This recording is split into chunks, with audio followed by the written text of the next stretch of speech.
Chapter 1. The Skull on the Crag. The woman on the horse reined in her weary steed. It stood with its legs wide-braced, its head drooping as if it found even the weight of the gold-tasseled red leather bridle too heavy. The woman drew a booted foot out of the silver stirrup and swung down from the gilt-worked saddle. She made the reins fast to the fork of a sapling and turned about, hands on her hips, to survey her surroundings. They were not inviting. Giant trees hemmed in the small pool where her horse had just drunk. Clumps of undergrowth limited the vision that quested under the somber twilight of the lofty arches formed by intertwining branches. The woman shivered with a twitch of her magnificent shoulders, and then cursed. She was tall, full-bosomed and large-limbed, with compact shoulders. Her whole figure reflected an unusual strength without detracting from the femininity of her appearance. She was all woman in spite of her bearing and her garments. The latter were incongruous in view of her present environs. Instead of a skirt, she wore short, wide-legged silk breeches which ceased a hand's breadth short of her knees, and were upheld by a wide silken sash worn as a girdle. Flaring topped boots of soft leather came almost to her knees, and a low-necked, wide-collared, wide-sleeved silk shirt completed her costume. On one shapely hip she wore a straight double-edged sword, and on the other a long dirk. Her unruly golden hair, cut square at her shoulders, was confined by a band of crimson satin. Against the background of somber, primitive forest she posed with an unconscious picturesqueness, bizarre and out of place. She should have been posed against a background of sea clouds, painted masts, and wheeling gulls. There was the color of the sea in her wide eyes, and that was as it should have been, because this was Valeria of the Red Brotherhood, whose deeds are celebrated in song and ballad wherever seafarers gather. She strove to pierce the sullen green roof of the arched branches and see the sky which presumably lay about it, but presently gave it up with a muttered oath. Leaving her horse tied, she strode off toward the east, glancing back toward the pool from time to time in order to fix her route in her mind. The silence of the forest depressed her. No birds sang in the lofty boughs, nor did any rustling in the bushes indicate the presence of any small animals. For leagues she had traveled in a realm of brooding stillness, broken only by the sounds of her own flight. She had slaked her thirst at the pool, but she felt the gnawings of hunger and began looking about for some of the fruit on which she had sustained herself since exhausting the food she had brought in her saddlebags. Ahead of her, presently, she saw an outcropping of dark, flint-like rock that sloped upward into what looked like a rugged crag rising among the trees. Its summit was lost to view amidst a cloud of encircling leaves. Perhaps its peak rose above the treetops, and from it she could see what lay beyond, if indeed anything lay beyond, but more of this apparently illimitable forest through which she had ridden for so many days. A narrow ridge formed a natural ramp that led up the steep face of the crag. After she had ascended some 50 feet, she came to the belt of leaves that surrounded the rock. The trunks of the trees did not crowd close to the crag, but the ends of their lower branches extended about it, veiling it with their foliage.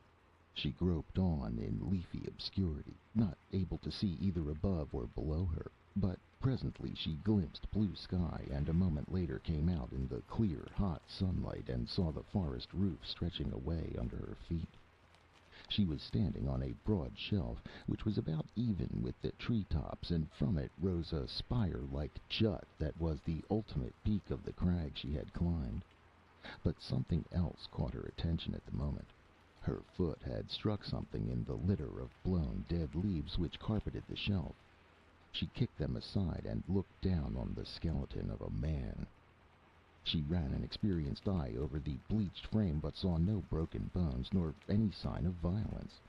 The man must have died a natural death, though why he should have climbed a tall crag to die she could not imagine. She scrambled up to the summit of the spire and looked toward the horizon. The forest roof, which looked like a floor from her vantage point, was just as impenetrable as from below. She could not even see the pool by which she had left her horse. She glanced northward, in the direction from which she had come. She saw only the rolling green ocean stretching away and away, with only a vague blue line in the distance to hint of the hill range she had crossed days before to plunge into this leafy waste. West and east the view was the same, though the blue hill line was lacking in those directions. But when she turned her eyes southward, she stiffened and caught her breath. A mile away in that direction the forest thinned out and ceased abruptly, giving way to a cactus-dotted plain, and in the midst of that plain rose the walls and towers of a city. Valeria swore in amazement. This passed belief. She would not have been surprised to sight human habitations of another sort, the beehive-shaped huts of the black people, or the cliff dwellings of the mysterious brown race which legends declared inhabited some country of this unexplored region. But it was a startling experience to come upon a walled city, here, so many long weeks' march from the nearest outposts of any sort of civilization. Her hands tiring from clinging to the spire-like pinnacle, she let herself down on the shelf, frowning in indecision. She had come far, from the camp of the mercenaries by the border town of Sukhmet, amidst the level grasslands where desperate adventurers of many races guard the Stygian frontier against the raids that come up like a red wave from Darfur. Her fight had been blind, into a country of which she was wholly ignorant, and now she wavered between an urge to ride directly to that city in the plain and the instinct of caution which prompted her to skirt it widely and continue her solitary flight. Her thoughts were scattered by the rustling of the leaves below her. She wheeled cat-like, snatched at her sword, and then she froze, motionless, staring wide-eyed at the man before her.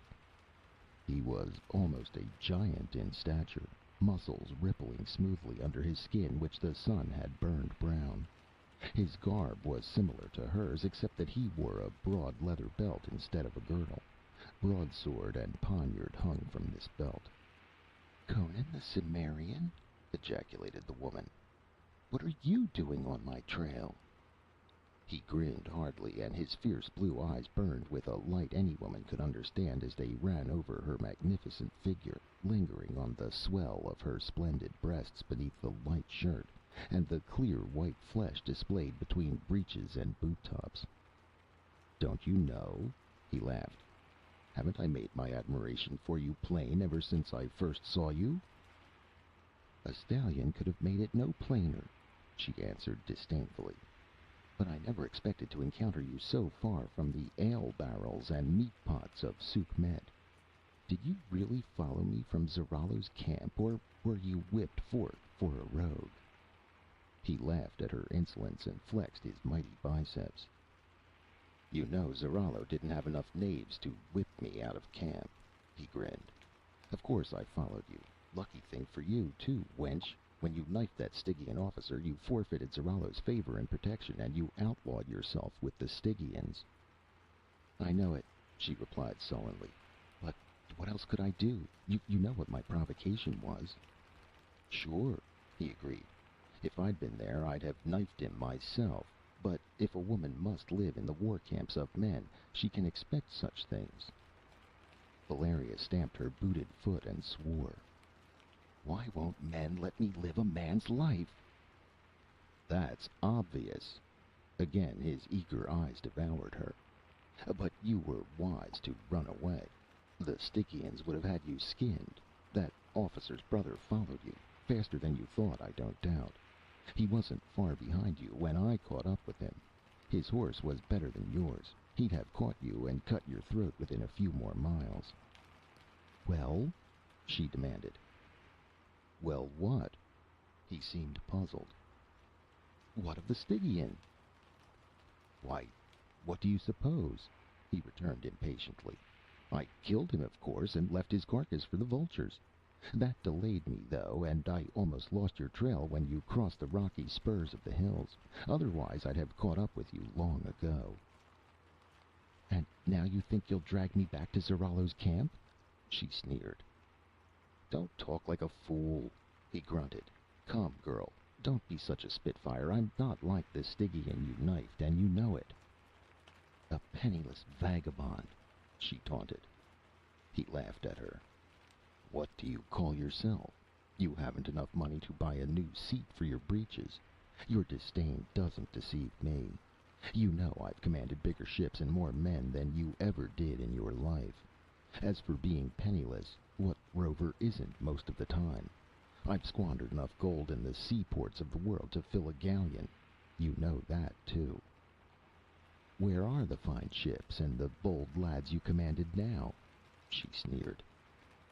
At the bottom of the sea, mostly, he replied cheerfully. The Zingarans sank my last ship off the Shemite shore. That's why I joined Zarallo's free companions. But I saw I'd been stung when we marched to the Darfar border. The pay was poor and the wine was sour, and I don't like black women.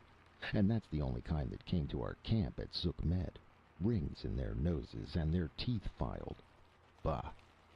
Why did you join Zarallo? Sukhmet's a long way from salt water. Red Ortho wanted to make me his mistress, she answered sullenly.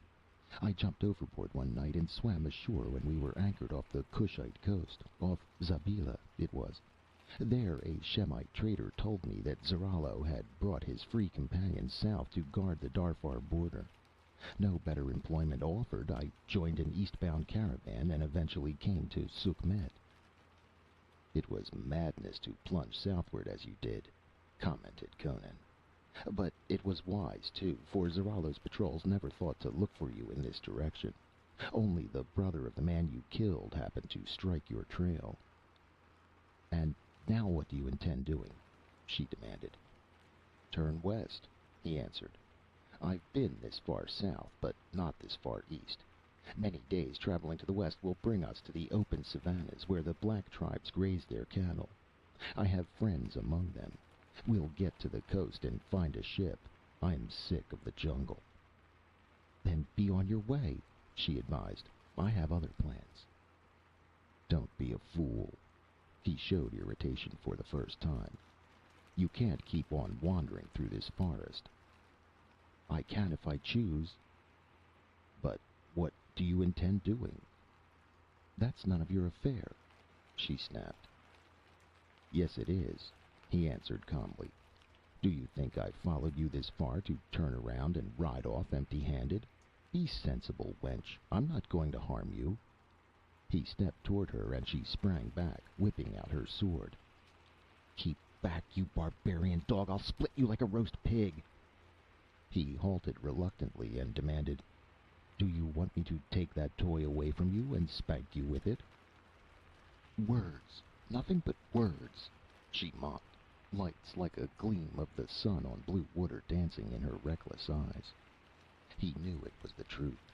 No living man could disarm Valeria of the Brotherhood with his bare hands. He scowled, his sensations a tangle of conflicting emotions. He was angry, yet he was amused and filled with admiration for her spirit. He burned with eagerness to seize that splendid figure and crush it in his iron arms, yet he greatly desired not to hurt the girl. He was torn between a desire to shake her soundly and a desire to caress her. He knew if he came any nearer, her sword would be sheathed in his heart. He had seen Valeria kill too many men in border forays and tavern brawls to have any illusions about her. He knew she was as quick and ferocious as a tigress. He could draw his broadsword and disarm her, beat the blade out of her hand, but the thought of drawing a sword on a woman, even without intent of injury, was extremely repugnant to him. Blast your soul, you hussy! He exclaimed in exasperation. I'm going to take off your... He started toward her, his angry passions making him reckless, and she poised herself for a deadly thrust. Then came a startling interruption to a scene at once ludicrous and perilous. What's that? It was Valeria who exclaimed, but they both started violently, and Conan wheeled like a cat, his great sword flashing in his hand. Back in the forest had burst forth an appalling medley of screams, the screams of horses in terror and agony. Mingled with their screams there came the snap of splintering bones. Lions are slaying the horses, cried Valeria. Lions nothing, snorted Conan, his eyes blazing. Did you ever hear a lion roar? Neither did I. Listen at those bones snap. Not even a lion could make that much noise killing a horse.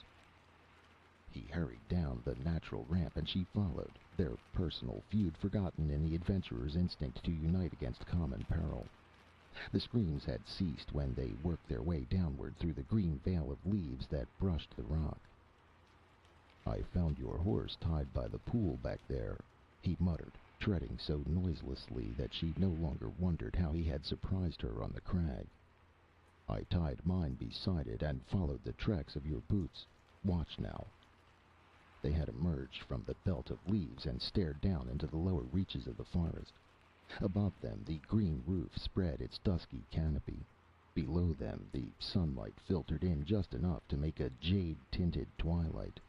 The giant trunks of trees less than 100 yards away looked dim and ghostly.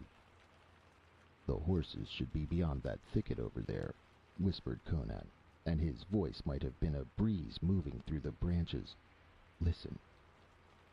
Valeria had already heard, and a chill crept through her veins, so she unconsciously laid her white hand on her companion's muscular brown arm. From beyond the thicket came the noisy crunching of bones and the loud rending of flesh, together with the grinding, slobbering sounds of a horrible feast. Lions wouldn't make that noise, whispered Conan. Something's eating our horses, but it's not a lion. Crom! The noise stopped suddenly, and Conan swore softly. A suddenly risen breeze was blowing from them directly toward the spot where the unseen slayer was hidden. Here it comes, muttered Conan, half lifting his sword. The thicket was violently agitated, and Valeria clutched Conan's arm hard. Ignorant of jungle lore, she yet knew that no animal she had ever seen could have shaken the tall brush like that. It must be as big as an elephant, muttered Conan, echoing her thought. What the devil? His voice trailed away in stunned silence. Through the thicket was thrust a head of nightmare and lunacy. Grinning jaws bared rows of dripping yellow tusks. Above the yawning mouth wrinkled a saurian-like snout. Huge eyes, like those of a python 1,000 times magnified, stared unwinkingly at the petrified humans clinging to the rock above it. Blood smeared the scaly, flabby lips and dripped from the huge mouth. The head, bigger than that of a crocodile, was further extended on a long, scaled neck on which stood up rows of serrated spikes, and after it, crushing down the briars and saplings, waddled the body of a titan, a gigantic barrel-bellied torso on absurdly short legs. The whitish belly almost raked the ground, while the serrated backbone rose higher than Conan could have reached on tiptoe. A long, spiked tail, like that of a gargantuan scorpion, trailed out behind. Back up the crag, quick! Snapped Conan, thrusting the girl behind him. I don't think he can climb, but he can stand on his hind legs and reach us. With a snapping and rending of bushes and saplings, the monster came hurtling through the thickets, and they fled up the rock before him like leaves blown before a wind. As Valeria plunged into the leafy screen, a backward glance showed her the titan rearing up fearsomely on his massive hind legs, even as Conan had predicted. The sight sent panic racing through her. As he reared, the beast seemed more gigantic than ever. His snouted head towered among the trees. Then Conan's iron hand closed on her wrist, and she was jerked headlong into the blinding welter of leaves and out again into the hot sunshine above, just as the monster fell forward with his front feet on the crag with an impact that made the rock vibrate. Behind the fugitives, the huge head crashed through the twigs, and they looked down for a horrifying instant at the nightmare visage framed among the green leaves, eyes flaming, jaws gaping. Then the giant tusks clashed together futilely, and after that the head was withdrawn, vanishing from their sight as if it had sunk in a pool. Peering down through broken branches that scraped the rock, they saw it squatting on its haunches at the foot of the crag, staring unblinkingly up at them. Valeria shuddered. How long do you suppose he'll crouch there? Conan kicked the skull on the leaf-strewn shelf. That fellow must have climbed up here to escape him, or one like him. He must have died of starvation. There are no bones broken. That thing must be a dragon, such as the black people speak of in their legends. If so, it won't leave here until we're both dead. Valeria looked at him blankly, her resentment forgotten. She fought down a surging of panic. She had proved her reckless courage 1,000 times in wild battles on sea and land, on the blood-slippery decks of burning warships, in the storming of walled cities, and on the trampling sandy beaches where the desperate men of the Red Brotherhood bathed their knives in one another's blood in the fights for leadership. But the prospect now confronting her congealed her blood. A cutlass stroke in the heat of battle was nothing. But to sit idle and helpless on a bare rock until she perished of starvation, besieged by a monstrous survival of an elder age, the thought sent panic throbbing through her brain. He must leave to eat and drink, she said helplessly. He won't have to go far to do either, Conan pointed out. He's just gorged on horse meat, and like a real snake, he can go for a long time without eating or drinking again. But he doesn't sleep after eating like a real snake, it seems. Anyway, he can't climb this crag. Conan spoke imperturbably. He was a barbarian, and the terrible patience of the wilderness and its children was as much a part of him as his lusts and rages. He could endure a situation like this with a coolness impossible to a civilized person. "Can't we get into the trees and get away, traveling like apes through the branches?" she asked desperately. He shook his head. "I thought of that. The branches that touch the crag down there are too light. They'd break with our weight. Besides, I have an idea that devil could tear up any tree around here by its roots." "Well, are we going to sit here on our rumps until we starve like that?" she cried furiously, kicking the skull, clattering across the ledge. "I won't do it. I'll go down there and cut his damned head off." Conan had seated himself on a rocky projection at the foot of the spire. He looked up with a glint of admiration at her blazing eyes and tense, quivering figure, but realizing that she was in just the mood for any madness, he let none of his admiration sound in his voice. "Sit down," he grunted, catching her by the wrist and pulling her down on his knee. She was too surprised to resist as he took her sword from her hand and shoved it back in its sheath. "Sit still and calm down.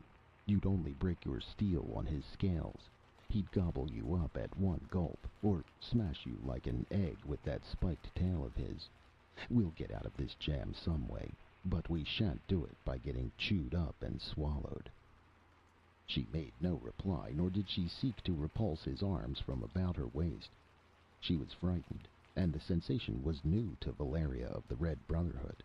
So she sat on her companion's, or captor's, knee with a docility that would have amazed Zarallo, who had anathematized her as a she-devil out of hell's seraglio.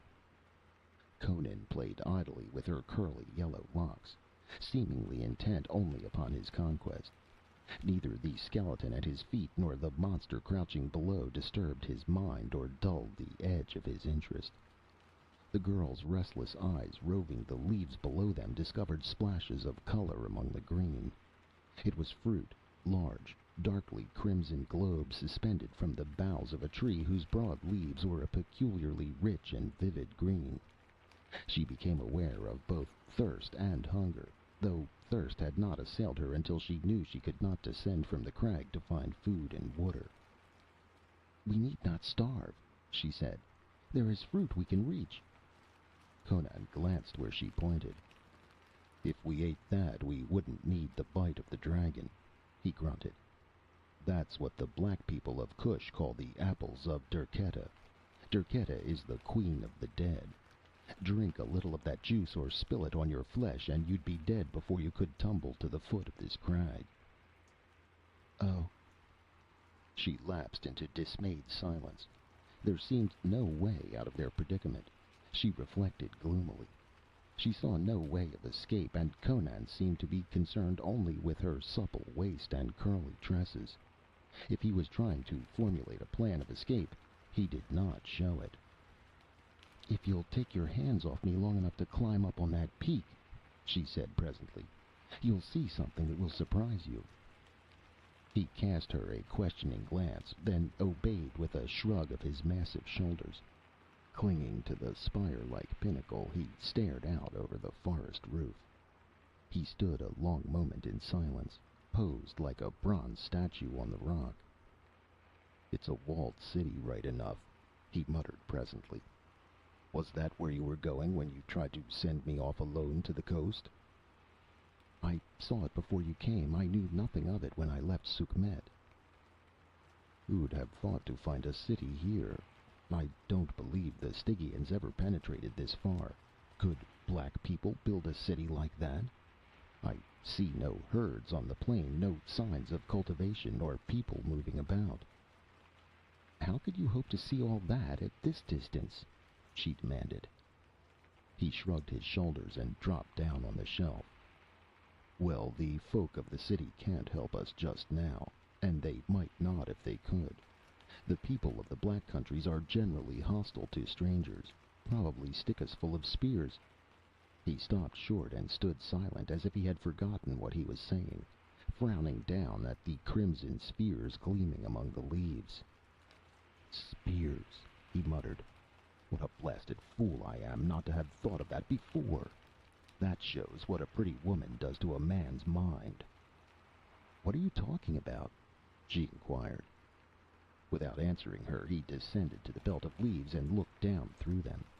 The great brute squatted below, watching the crag with the frightful patience of the reptile folk. So might one of his breed have glared up at their troglodyte ancestors, treed on a high-flung rock in the dim dawn ages.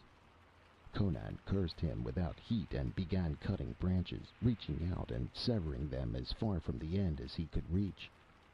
The agitation of the leaves made the monster restless. He rose from his haunches and lashed his hideous tail, snapping off saplings as if they had been toothpicks.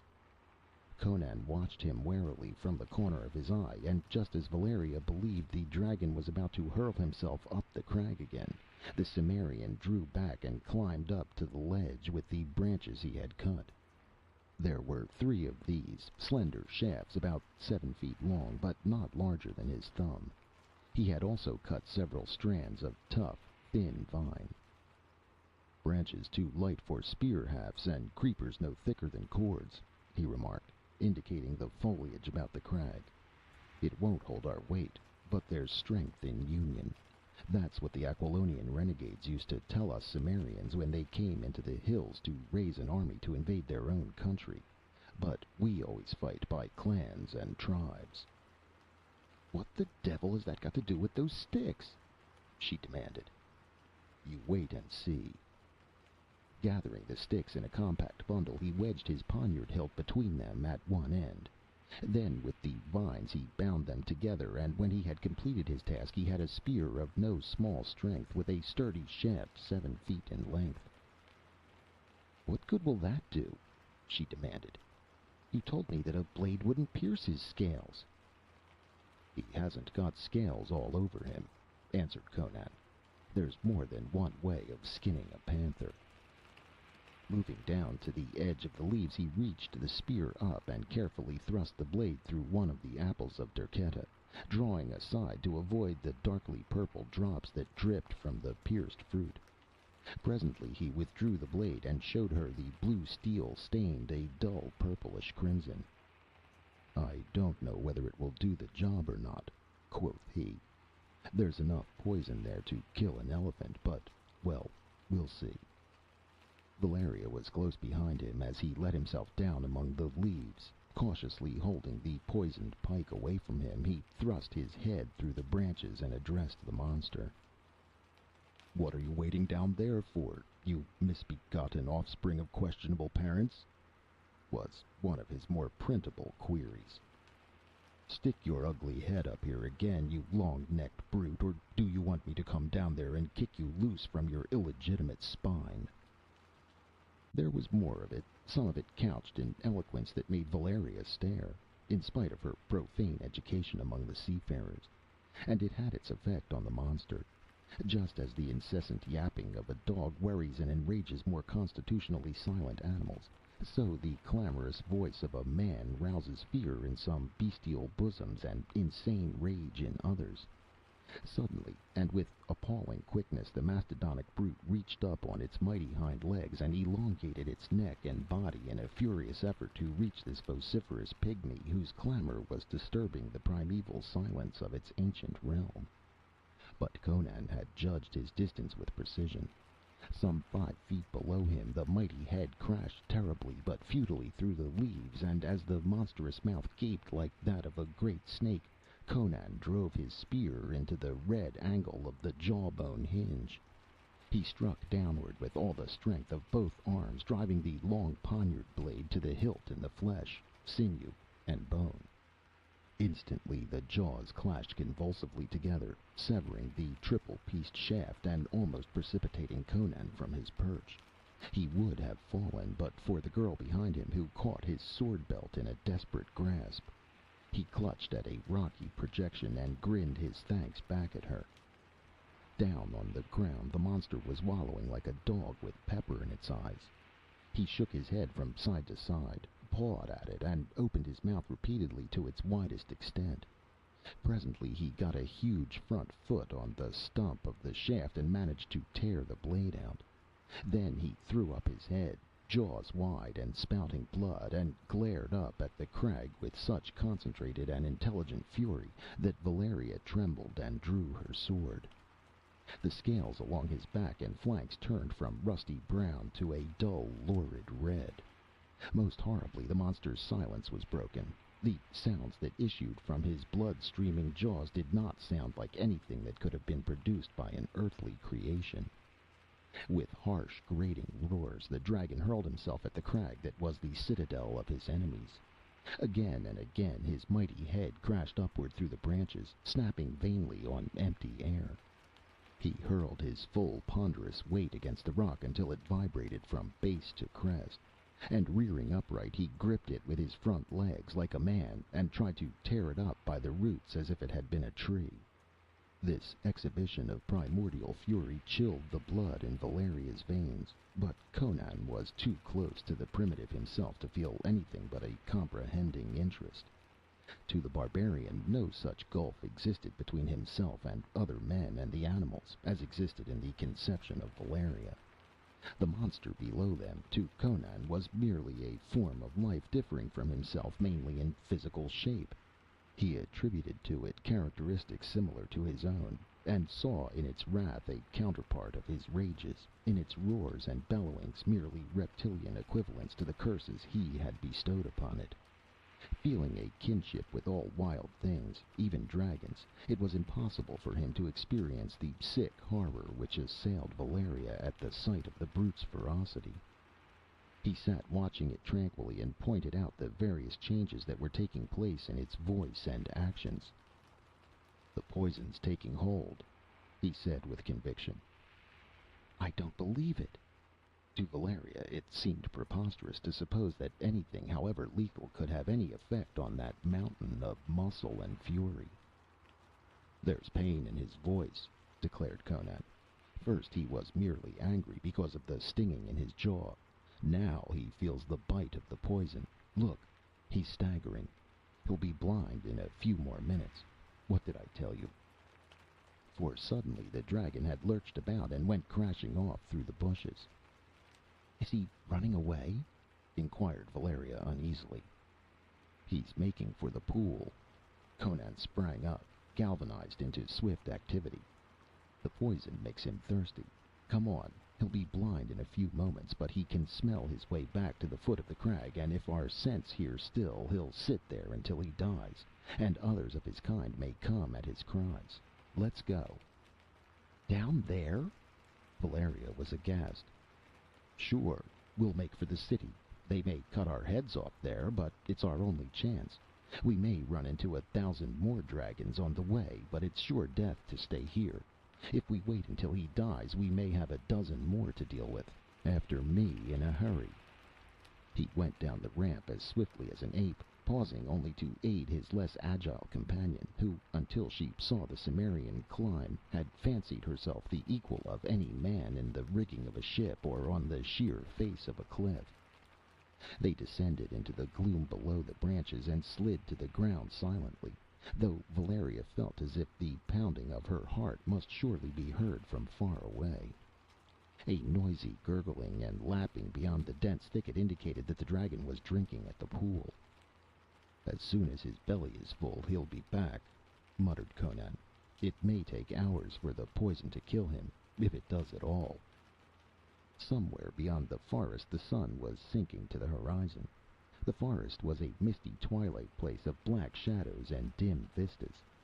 Conan gripped Valeria's wrist and glided away from the foot of the crag. He made less noise than a breeze blowing among the tree trunks, but Valeria felt as if her soft boots were betraying their flight to all the forest. "I don't think he can follow a trail," muttered Conan. "But if a wind blew our body scent to him, he could smell us out." "Mitra, grant me the wind blow not," Valeria breathed. Her face was a pallid oval in the gloom. She gripped her sword in her free hand, but the feel of the shagreen-bound hilt inspired only a feeling of helplessness in her. They were still some distance from the edge of the forest when they heard a snapping and crashing behind them. Valeria bit her lip to check a cry. "He's on our trail," she whispered fiercely. Conan shook his head. "He didn't smell us at the rock, and he's blundering about through the forest trying to pick up our scent. Come on. It's the city or nothing now. He could tear down any tree we'd climb, if only the wind stays down." They stole on until the trees began to thin out ahead of them. Behind them the forest was a black, impenetrable ocean of shadows. The ominous crackling still sounded behind them as the dragon blundered in his erratic course. "There's the plain ahead," breathed Valeria. "A little more and we'll—" "Crom!" swore Conan. "Mitra," whispered Valeria. Out of the south, a wind had sprung up. It blew over them directly into the black forest behind them. Instantly a horrible roar shook the woods. The aimless snapping and crackling of the bushes changed to a sustained crashing as the dragon came like a hurricane straight toward the spot from which the scent of his enemies was wafted. "Run!" snarled Conan, his eyes blazing like those of a trapped wolf. "It's all we can do." The sailor's boots are not made for sprinting, and the life of a pirate does not train one for a runner. Within 100 yards Valeria was panting and reeling in her gait, and behind them the crashing gave way to a rolling thunder as the monster broke out of the thickets and into the more open ground. Conan's iron arm about the woman's waist half lifted her. Her feet scarcely touched the earth as she was borne along at a speed she could never have attained herself. If he could keep out of the beast's way for a bit, perhaps that betraying wind would shift. But the wind held, and a quick glance over his shoulder showed Conan that the monster was almost upon them, coming like a war galley in front of a hurricane. He thrust Valeria from him with a force that sent her reeling a dozen feet to fall in a crumpled heap at the foot of the nearest tree, and the Cimmerian wheeled in the path of the thundering Titan. Convinced that his death was upon him, the Cimmerian acted according to his instinct, and hurled himself full at the awful face that was bearing down on him. He leaped, slashing like a wildcat, felt his sword cut deep into the scales that sheathed the mighty snout, and then a terrific impact knocked him rolling and tumbling for 50 feet with all the wind and half the life battered out of him. How the stunned Cimmerian regained his feet, not even he could have ever told. But the only thought that filled his brain was of the woman lying dazed and helpless almost in the path of the hurtling fiend, and before the breath came whistling back into his gullet he was standing over her with his sword in his hand. She lay where he had thrown her, but she was struggling to a sitting posture. Neither tearing tusks nor trampling feet had touched her. It had been a shoulder or front leg that struck Conan, and the blind monster rushed on, forgetting the victims whose scent it had been following, in the sudden agony of its death throes. Headlong on its course, it thundered until its low-hung head crashed into a gigantic tree in its path. The impact tore the tree up by its roots and must have dashed the brains from the misshapen skull. Tree and monster fell together, and the dazed humans saw the branches and leaves shaken by the convulsions of the creature they covered, and then grow quiet. Conan lifted Valeria to her feet, and together they started away at a reeling run. A few moments later they emerged into the still twilight of the treeless plain. Conan paused an instant and glanced back at the ebon fastness behind them. Not a leaf stirred, nor a bird chirped. It stood as silent as it must have stood before man was created. "Come on," muttered Conan, taking his companion's hand. "It's touch and go now, if more dragons come out of the woods after us." He did not have to finish the sentence.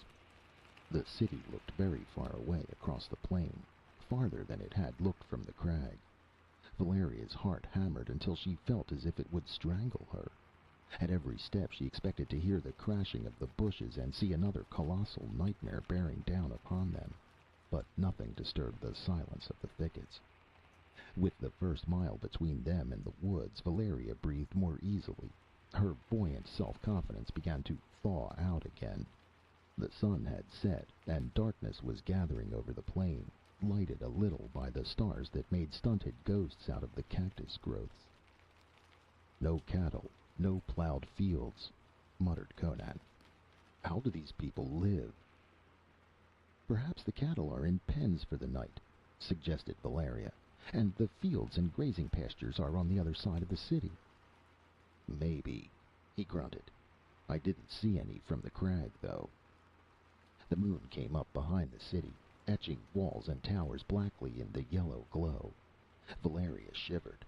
Black against the moon, the strange city had a somber, sinister look. Perhaps something of the same feeling occurred to Conan, for he stopped, glanced about him, and grunted. "We stop here. No use coming to their gates in the night. They probably wouldn't let us in. Besides, we need rest, and we don't know how they'll receive us. A few hours' sleep will put us in better shape to fight or run." He led the way to a bed of cactus which grew in a circle, a phenomenon common to the southern desert.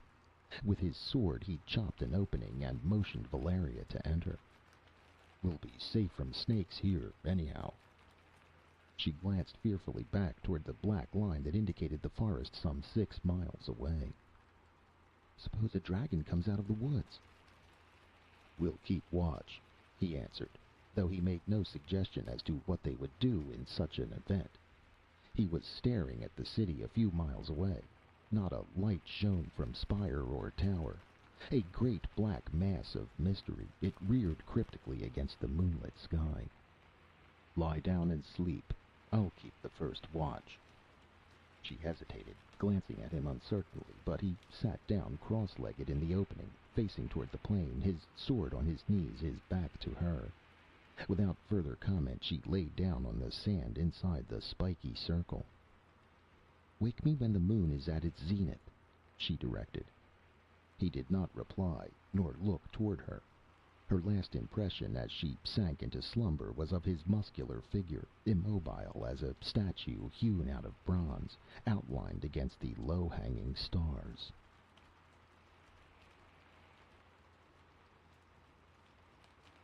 End of Part 1 of Red Nails by Robert E. Howard.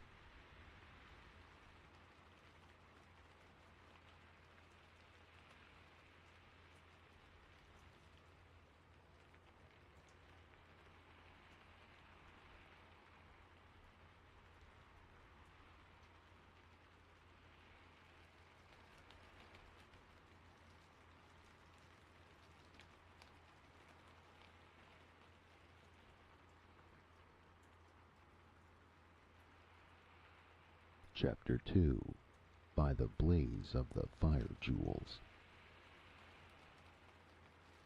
Valeria awoke with a start, to the realization that a great dawn was stealing over the plain. She sat up, rubbing her eyes. Conan squatted beside the cactus, cutting off the thick pears and dexterously twitching out the spikes. "You didn't awake me," she accused. "You let me sleep all night." "You were tired," he answered. "Your posterior must have been sore, too, after that long ride. You pirates aren't used to horseback." "What about yourself?" she retorted. "I was a Kozak before I was a pirate," he answered. "They live in the saddle. I snatch naps like a panther watching beside the trail for a deer to come by. My ears keep watch while my eyes sleep." And indeed, the giant barbarian seemed as much refreshed as if he had slept the whole night on a golden bed. Having removed the thorns and peeled off the tough skin, he handed the girl a thick, juicy cactus leaf. "Skin your teeth in that pear. It's food and drink to a desert man. I was chief of the Zuagers once, desert men who live by plundering the caravans." "Is there anything you haven't been?" inquired the girl, half in derision and half in fascination. "I've never been king of a Hyborian kingdom," he grinned, taking an enormous mouthful of cactus. "But I've dreamed of being even that. I may be too, some day. Why shouldn't I?" She shook her head in wonder at his calm audacity, and fell to devouring her pear. She found it not unpleasing to the palate, and full of cool and thirst-satisfying juice. Finishing his meal, Conan wiped his hands in the sand, rose, ran his fingers through his thick black mane, hitched at his sword belt, and said, "Well, let's go. If the people in that city are going to cut our throats, they may as well do it now, before the heat of the day begins." His grim humor was unconscious, but Valeria reflected that it might be prophetic. She, too, hitched her sword belt as she rose. Her terrors of the night were past. The roaring dragons of the distant forest were like a dim dream. There was a swagger in her stride as she moved off beside the Cimmerian. Whatever perils lay ahead of them, their foes would be men, and Valeria of the Red Brotherhood had never seen the face of the man she feared. Conan glanced down at her as she strode along beside him with her swinging stride that matched his own. "You walk more like a hillman than a sailor," he said. "You must be an Aquilonian. The sons of Darfar never burnt your white skin brown. Many a princess would envy you." "I am from Aquilonia," she replied. His compliments no longer irritated her. His evident admiration pleased her. For another man to have kept her watch while she slept would have angered her. She had always fiercely resented any man's attempt to shield or protect her because of her sex. But she found a secret pleasure in the fact that this man had done so, and he had not taken advantage of her fright and the weakness resulting from it. After all, she reflected, her companion was no common man. The sun rose behind the city, turning the towers to a sinister crimson. "Black last night against the moon," grunted Conan, his eyes clouding with the abysmal superstition of the barbarian. "Blood red as a thread of blood against the sun this dawn. I do not like this city." But they went on, and as they went, Conan pointed out the fact that no road ran to the city from the north. "No cattle have trampled the plain on this side of the city," said he. "No plowshare has touched the earth for years, maybe centuries. But look, once this plain was cultivated." Valeria saw the ancient irrigation ditches he indicated, half filled in places, and overgrown with cactus. She frowned with perplexity as her eyes swept over the plain that stretched on all sides of the city to the forest edge, which marched in a vast, dim ring. Vision did not extend beyond that ring. She looked uneasily at the city. No helmets or spearheads gleamed on battlements, no trumpets sounded, no challenge rang from the towers. A silence as absolute as that of the forest brooded over the walls and minarets. The sun was high above the eastern horizon when they stood before the great gate in the northern wall, in the shadow of the lofty rampart. Rust flecked the iron bracings of the mighty bronze portal. Spiderwebs glistened thickly on hinge and sill and bolted panel. "It hasn't been opened for years!" exclaimed Valeria. "A dead city," grunted Conan. "That's why the ditches were broken and the plain untouched." "But who built it? Who dwelt here? Where did they go? Why did they abandon it?" "Who can say? Maybe an exiled clan of Stygians built it. Maybe not. It doesn't look like Stygian architecture.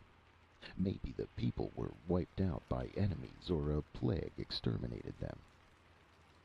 "In that case, their treasures may still be gathering dust and cobwebs in there," suggested Valeria, the acquisitive instincts of her profession waking in her, prodded too by feminine curiosity. "Can we open the gate? Let's go in and explore a bit." Conan eyed the heavy portal dubiously, but placed his massive shoulder against it and thrust with all the power of his muscular calves and thighs. With a rasping screech of rusty hinges, the gate moved ponderously inward, and Conan straightened and drew his sword. Valeria stared over his shoulder and made a sound indicative of surprise. They were not looking into an open street or court as one would have expected. The opened gate or door gave directly into a long, broad hall which ran away and away until its vista grew indistinct in the distance. It was of heroic proportions, and the floor of a curious red stone cut in square tiles that seemed to smolder as if with the reflection of flames. The walls were of a shiny green material. "Jade, or I'm a Shemite," swore Conan. "Not in such quantity," protested Valeria. "I've looted enough from the Khitan caravans to know what I'm talking about," he asserted. "That's jade." The vaulted ceiling was of lapis lazuli, adorned with clusters of great green stones that gleamed with a poisonous radiance. "Green fire stones," growled Conan. "That's what the people of Punt call them. They're supposed to be the petrified eyes of those prehistoric snakes the ancients called golden serpents. They glow like a cat's eyes in the dark. At night this hall would be lighted by them, but it would be a hellish, weird illumination. Let's look around. We might find a cache of jewels." "Shut the door," advised Valeria. "I'd hate to have to outrun a dragon down this hall." Conan grinned and replied, "I don't believe the dragons ever leave the forest." But he complied and pointed out the broken bolt on the inner side. "I thought I heard something snap when I shoved against it. That bolt's freshly broken. Rust has eaten nearly through it. If the people ran away, why should it have been bolted on the inside?" "They undoubtedly left by another door," suggested Valeria. She wondered how many centuries had passed since the light of outer day had filtered into that great hall through the open door. Sunlight was finding its way somehow into the hall, and they quickly saw the source. High up in the vaulted ceiling, skylights were set in slot-like openings, translucent sheets of some crystalline substance. In the splotches of shadow between them, the green jewels winked like the eyes of angry cats. Beneath their feet, the dully lurid floor smoldered with changing hues and colors of flame. It was like treading the floors of hell with evil stars blinking overhead. 3 balustraded galleries ran along each side of the hall, one above the other. "A 4-storied house," grunted Conan. "And this hall extends to the roof. It's long as a street. I seem to see a door at the other end." Valeria shrugged her white shoulders.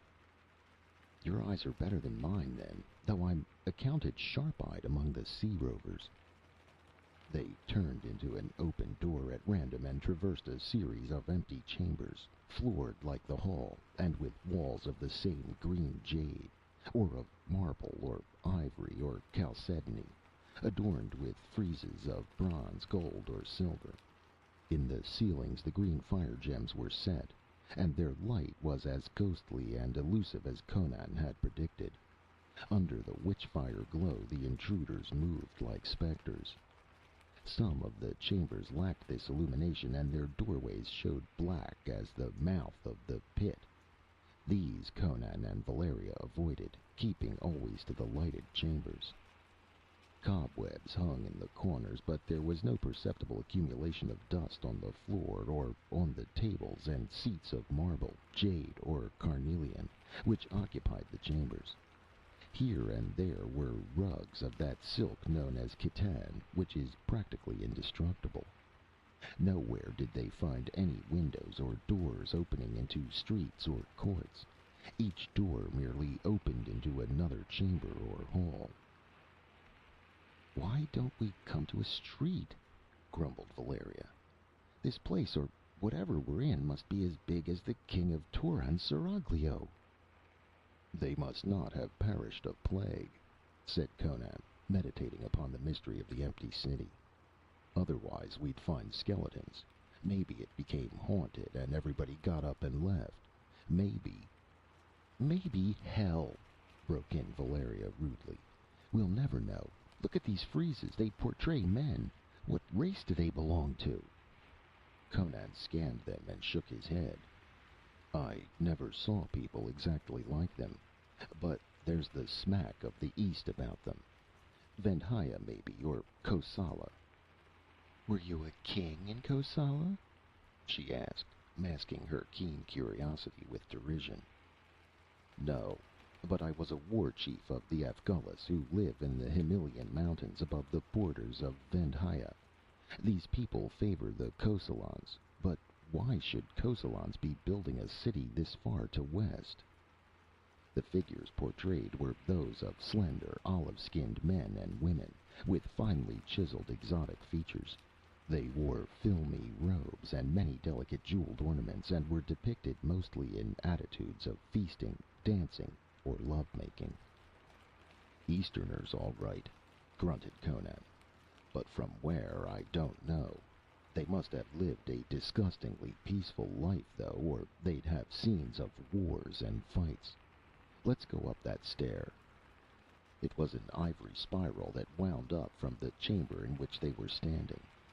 They mounted 3 flights and came into a broad chamber on the 4th floor, which seemed to be the highest tier in the building.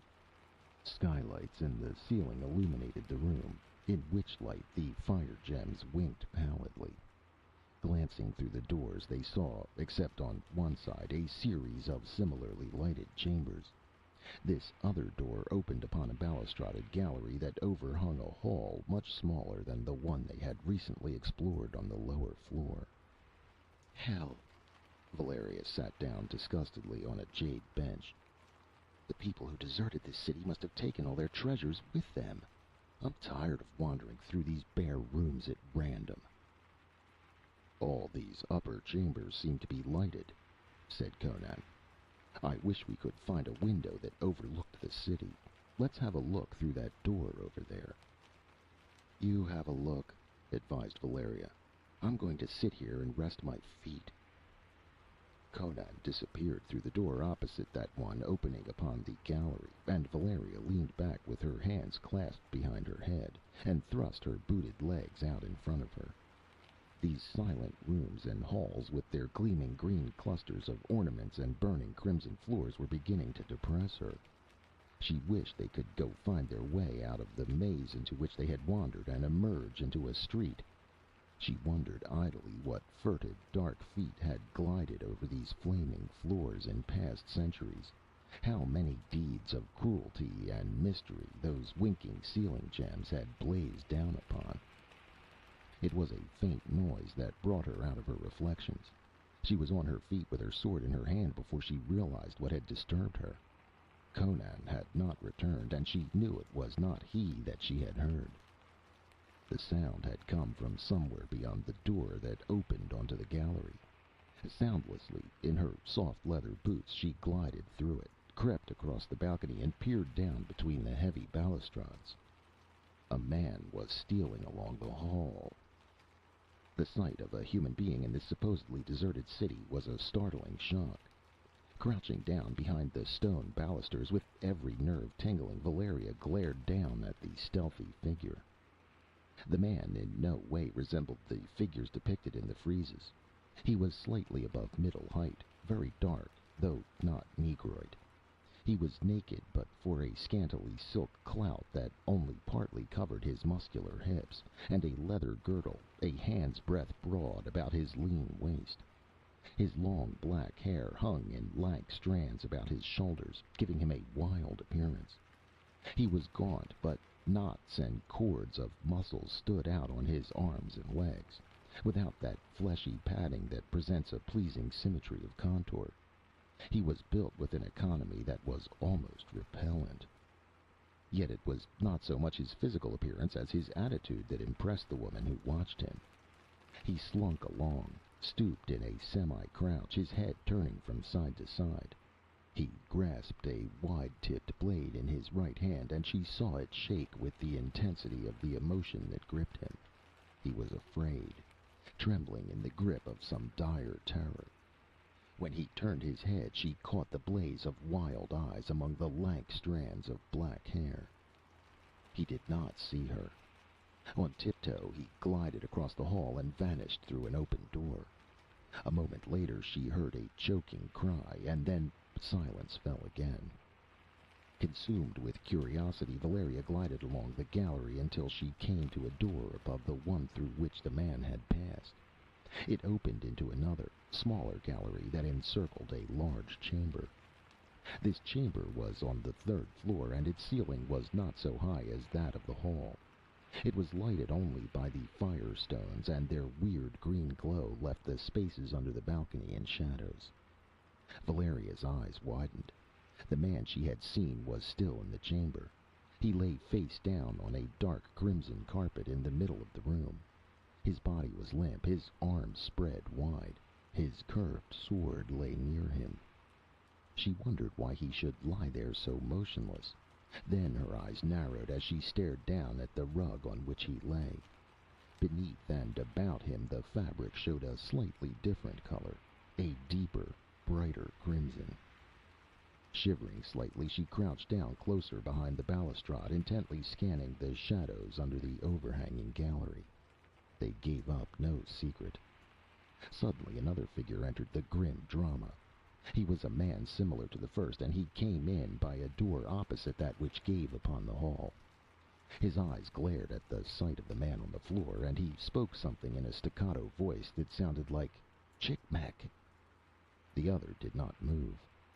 The man stepped quickly across the floor, bent, gripped the fallen man's shoulder, and turned him over. A choking cry escaped him as the head fell back limply, disclosing a throat that had been severed from ear to ear. The man let the corpse fall back upon the blood-stained carpet and sprang to his feet, shaking like a wind-blown leaf. His face was an ashy mask of fear. But with one knee flexed for flight, he froze, suddenly became as immobile as an image, staring across the chamber with dilated eyes. In the shadows beneath the balcony, a ghostly light began to glow and grow, a light that was not part of the firestone gleam. Valeria felt her hair stir as she watched it, for dimly visible in the throbbing radiance there floated a human skull.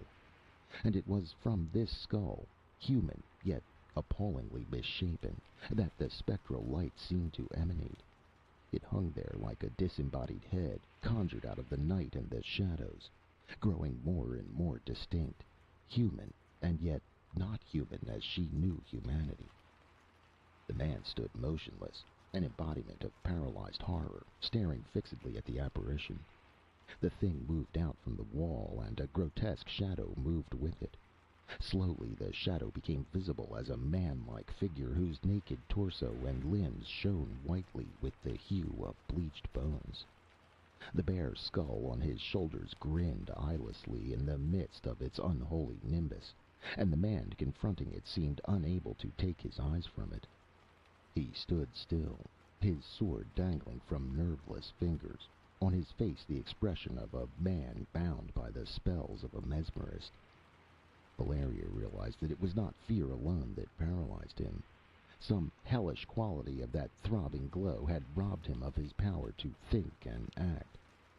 She herself, safely above the scene, felt the subtle impact of a nameless emanation that was a threat to sanity. The horror swept towards its victim, and he moved at last, but only to drop his sword and sink to his knees, covering his eyes with his hands.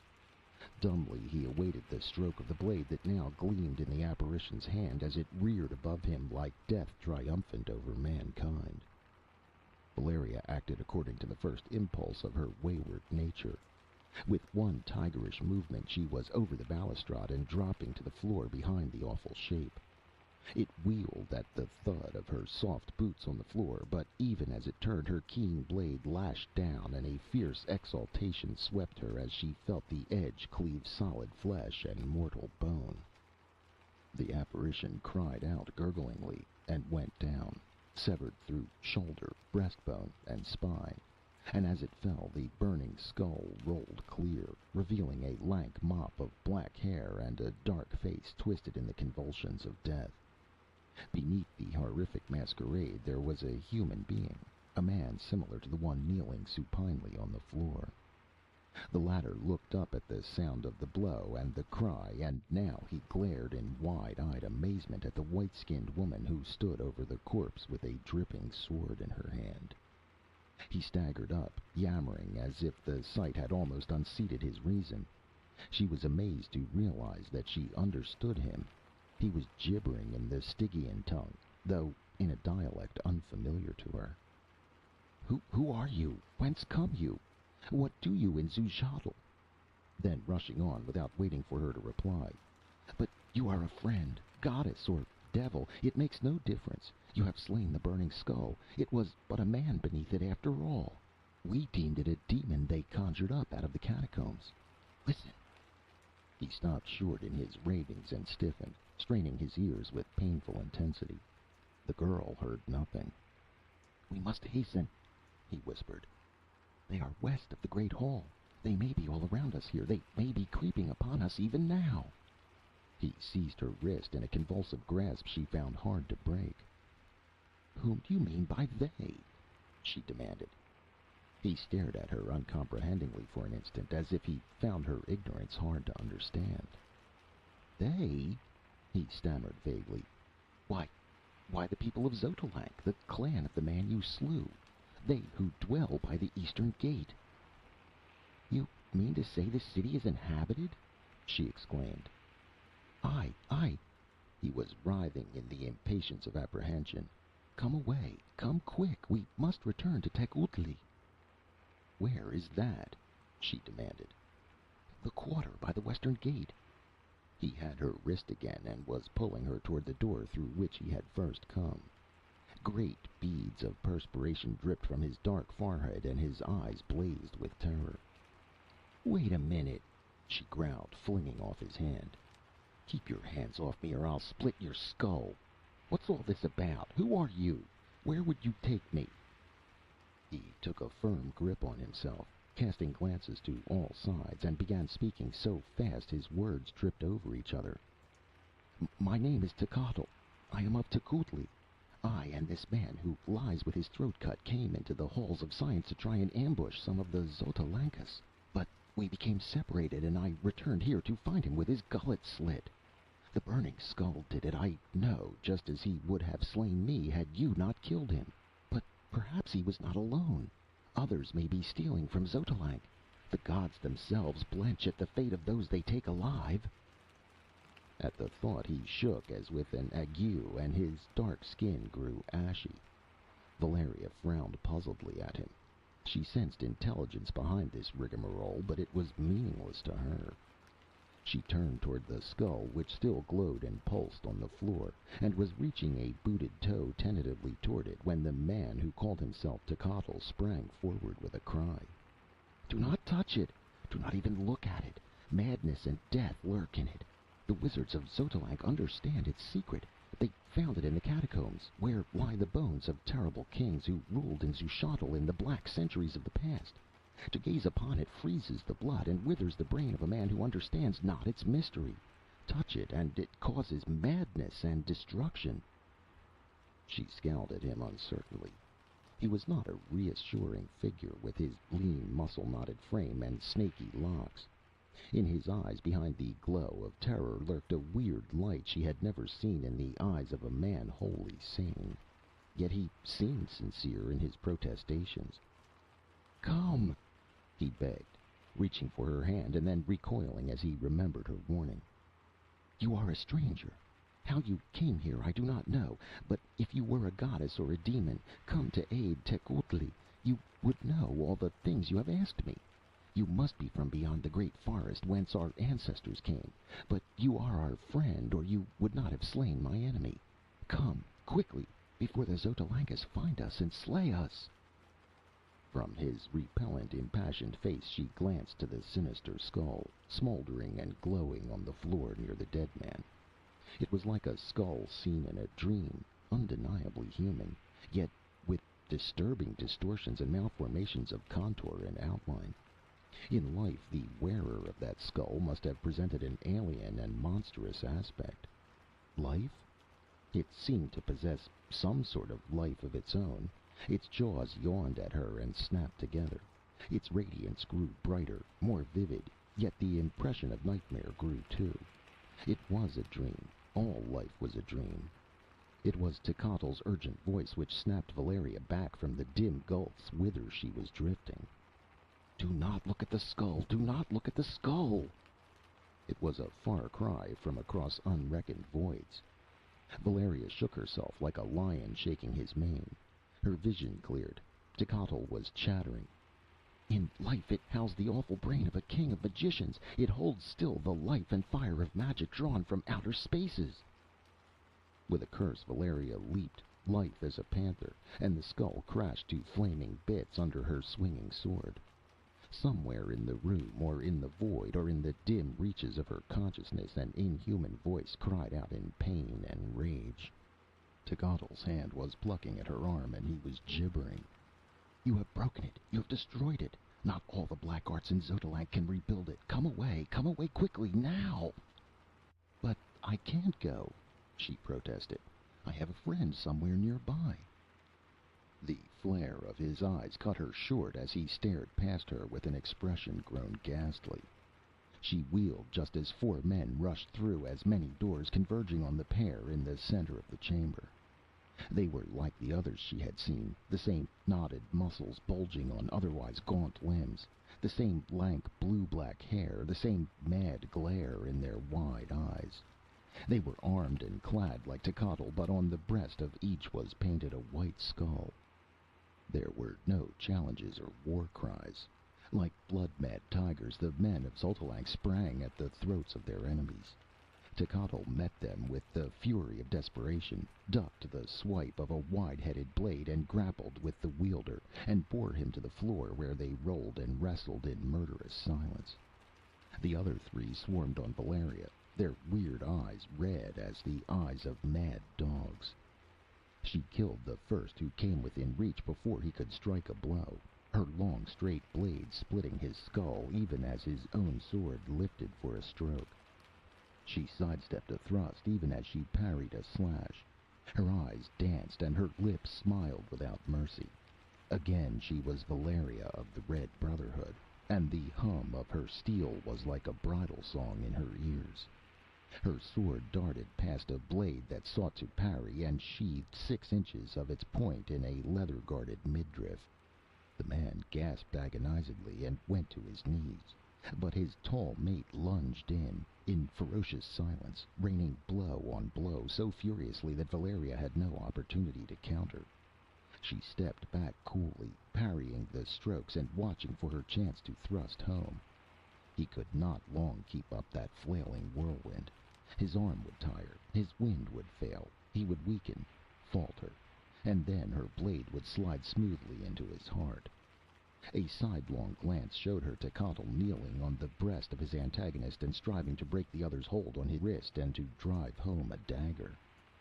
Sweat beaded on the forehead of the man facing her, and his eyes were like burning coals.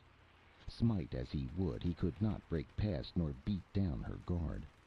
His breath came in gusty gulps, his blows began to fall erratically. She stepped back to draw him out and felt her thighs locked in an iron grip. She had forgotten the wounded man on the floor. Crouching on his knees, he held her with both arms locked about her legs, and his mate croaked in triumph and began working his way around to come at her from the left side. Valeria wrenched and tore savagely, but in vain. She could free herself of this clinging menace with a downward flick of her sword, but in that instant the curved blade of the tall warrior would crash through her skull. The wounded man began to worry at her bare thigh with his teeth like a wild beast. She reached down with her left hand and gripped his long hair, forcing his head back so that his white teeth and rolling eyes gleamed up at her. The tall Xotalanc cried out fiercely and leaped in, smiting with all the fury of his arm. Awkwardly she parried the stroke, and it beat the flat of her blade down on her head so that she saw sparks flash before her eyes and staggered. Up went the sword again, with a low, beast-like cry of triumph, and then a giant form loomed behind the Xotalanc, and steel flashed like a jet of blue lightning. The cry of the warrior broke short as he went down like an ox beneath the poleaxe, his brains gushing from his skull that had been split to the throat. "Conan!" gasped Valeria.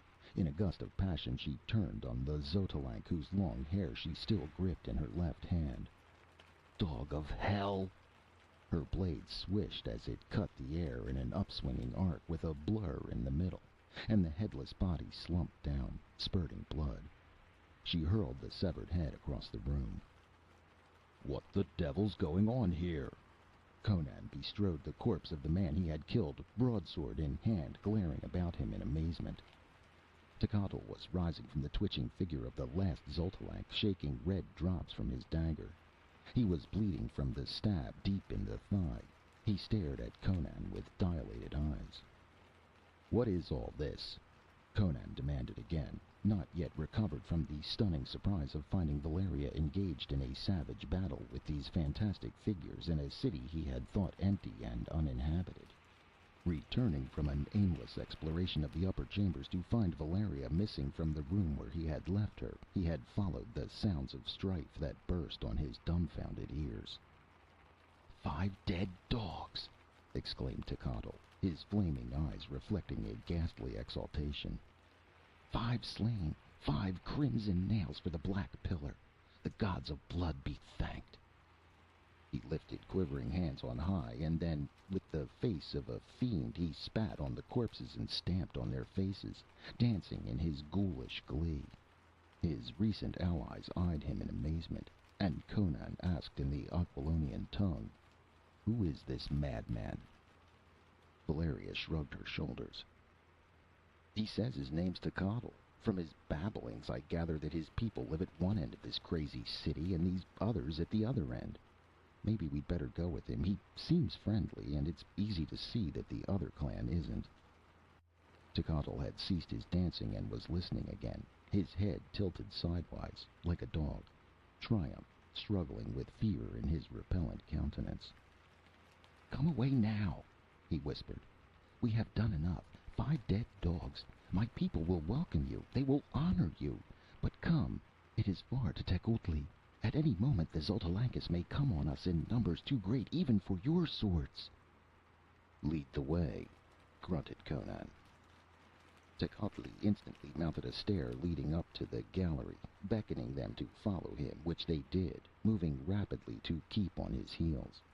Having reached the gallery, he plunged into a door that opened toward the west, and hurried through chamber after chamber, each lighted by skylights or green fire jewels.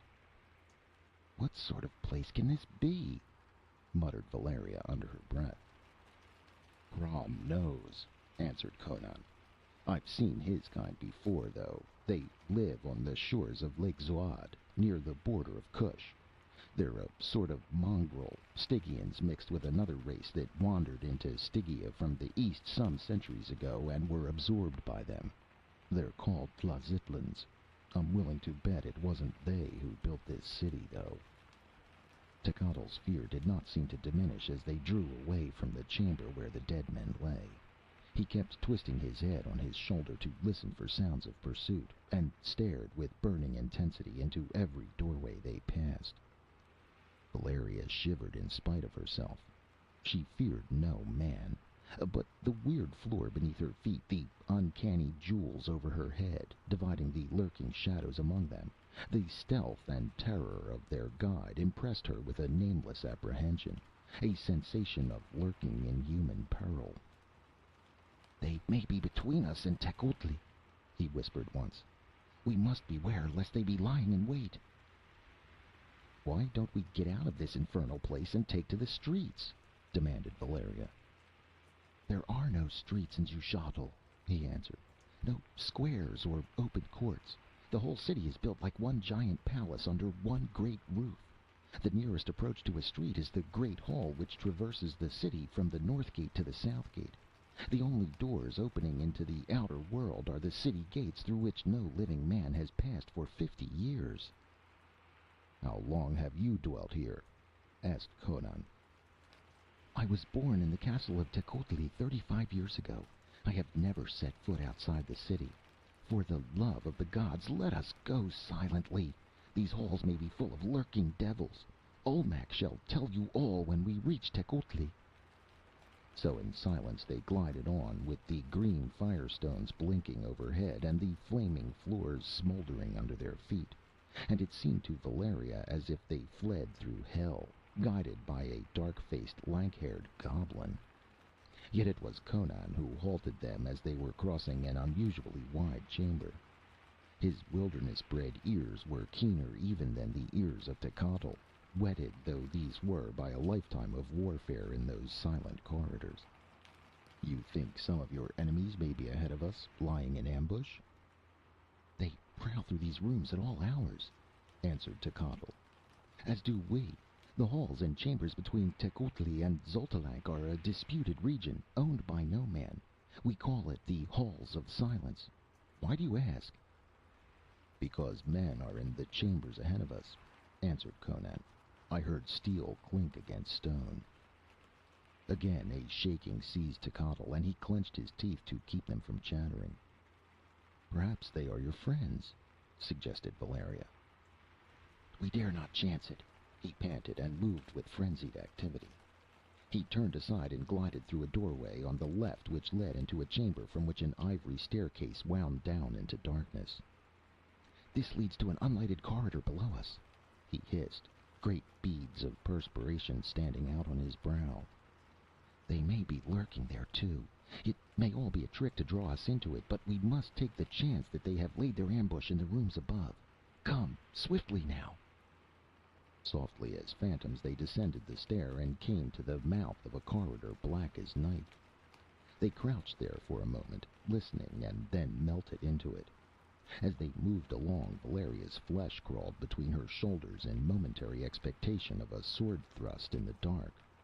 But for Conan's iron fingers gripping her arm, she had no physical cognizance of her companions. Neither made as much noise as a cat would have made. The darkness was absolute. One hand, outstretched, touched a wall and occasionally felt a door under her fingers. The hallway seemed interminable. Suddenly they were galvanized by a sound behind them. Valeria's flesh crawled anew, for she recognized it as the soft opening of a door. Men had come into the corridor behind them. Even with the thought, she stumbled over something that felt like a human skull. It rolled across the floor with an appalling clatter. "Run!" yelped Zushotl, a note of hysteria in his voice, and was away down the corridor like a flying ghost. Again Valeria felt Conan's hand bearing her up and sweeping her along as they raced after their guide. Conan could see in the dark no better than she, but he possessed a sort of instinct that made his course unerring. Without his support and guidance she would have fallen or stumbled against the wall. Down the corridor they sped, while the swift patter of flying feet drew closer and closer.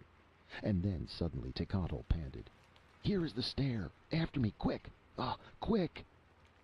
His hand came out of the darkness and caught Valeria's wrist as she stumbled blindly on the steps. She felt herself half dragged, half lifted up the winding stair, while Conan released her and turned on the steps.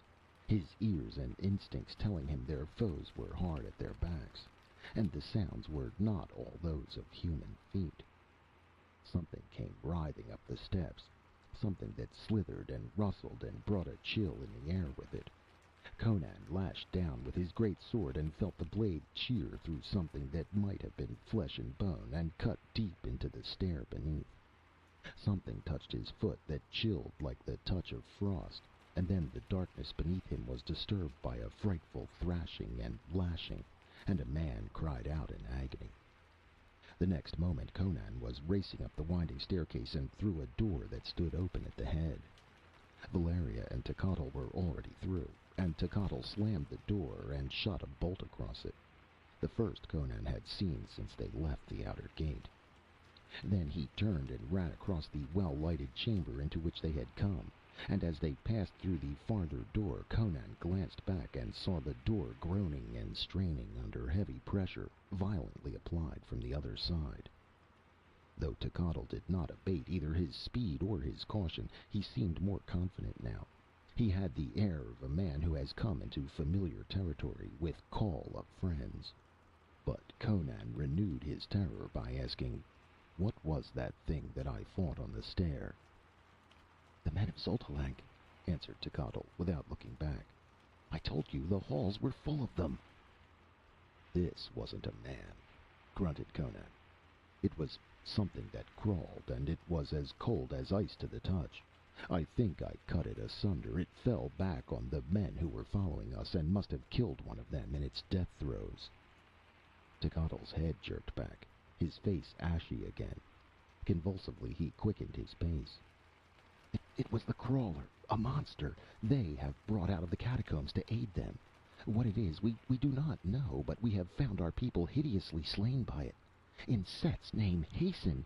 If they put it on our trail, it will follow us to the very doors of Tecuhltli." "I doubt it," grunted Conan. "That was a shrewd cut I dealt it on the stair." "Hasten, hasten!" groaned Zushotl. They ran through a series of green-lit chambers, traversed by a broad hall, and halted before a giant bronze door. Zushotl said, "This is Tecuhltli."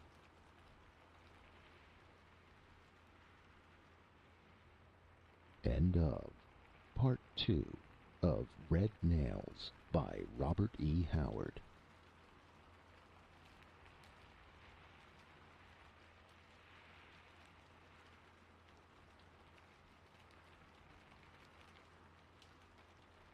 Chapter 3. The People of the Feud. Zushotl smote on the bronze door with his clenched hand, and then turned sideways so that he could watch back along the hall. "Men have been smitten down before this door when they thought they were safe," he said. "Why don't they open the door?" asked Conan. "They are looking at us through the eye," answered Zushotl. "They are puzzled at the sight of you." He lifted his voice and called, "Open the door, Zekelin. It is I, Zushotl, with friends from the great world beyond the forest." "They will open," he assured his allies. "They'd better do it in a hurry, then," said Conan grimly. "I hear something crawling along the floor beyond the hall." Zushotl went ashy again and attacked the door with his fists, screaming, "Open, you fools, open! The crawler is at our heels!" Even as he beat and shouted, the great bronze door swung noiselessly back, revealing a heavy chain across the entrance, over which spearheads bristled and fierce countenances regarded them intently for an instant. Then the chain was dropped, and Zushotl grasped the arms of his friends in a nervous frenzy and fairly dragged them over the threshold. A glance over his shoulder just as the door was closing showed Conan the long, dim vista of the hall, and dimly framed at the other end an ophidian shape that writhed slowly and painfully into view, flowing in a dull-hued length from a chamber door, its hideous blood-stained head wagging drunkenly. Then the closing door shut off the view. Inside the square chamber into which they had come, heavy bolts were drawn across the door, and the chain locked into place. The door was made to stand the battering of a siege. 4 men stood on guard, of the same lank-haired, dark-skinned breed as Zushotl, with spears in their hands and swords at their hips. In the wall near the door there was a complicated contrivance of mirrors, which Conan guessed was the eye Techotl had mentioned, so arranged that a narrow, crystal-paned slot in the wall could be looked through from within without being discernible from without. The four guardsmen stared at the strangers with wonder, but asked no questions, nor did Techotl vouchsafe any information. He moved with easy confidence now, as if he had shed his cloak of indecision and fear the instant he crossed the threshold. "Come," he urged his new-found friends, but Conan glanced toward the door. "What about those fellows who were following us? Won't they try to storm that door?" Techotl shook his head. "They know they cannot break down the door of the Eagle. They will flee back to Xotalanc with their crawling fiend. Come, I will take you to the rulers of Tecuhltli." One of the four guards opened the door opposite the one by which they had entered, and they passed through into a hallway which, like most of the rooms on that level, was lighted by both the slot-like skylights and the cluster of winking fire gems. But unlike the other rooms they had traversed, this hall showed evidences of occupation. Velvet tapestries adorned the glossy jade walls. Rich rugs were on the crimson floors, and the ivory seats, benches, and divans were littered with satin cushions. The hall ended in an ornate door, before which stood no guard. Without ceremony, Techotl thrust the door open and ushered his friends into the broad chamber, where some 30 dark-skinned men and women lounging on satin-covered couches sprang up with exclamations of amazement. The men, all except one, were of the same type as Techotl, and the women were equally dark and strange-eyed, though not unbeautiful in a weird, dark way. They wore sandals, golden breastplates, and scanty silk skirts supported by gem-crusted girdles, and their black manes cut square at their naked shoulders were bound with silver circlets. On a wide ivory seat on a jade dais sat a man and a woman who differed subtly from the others. He was a giant with an enormous sweep of breast and the shoulders of a bull.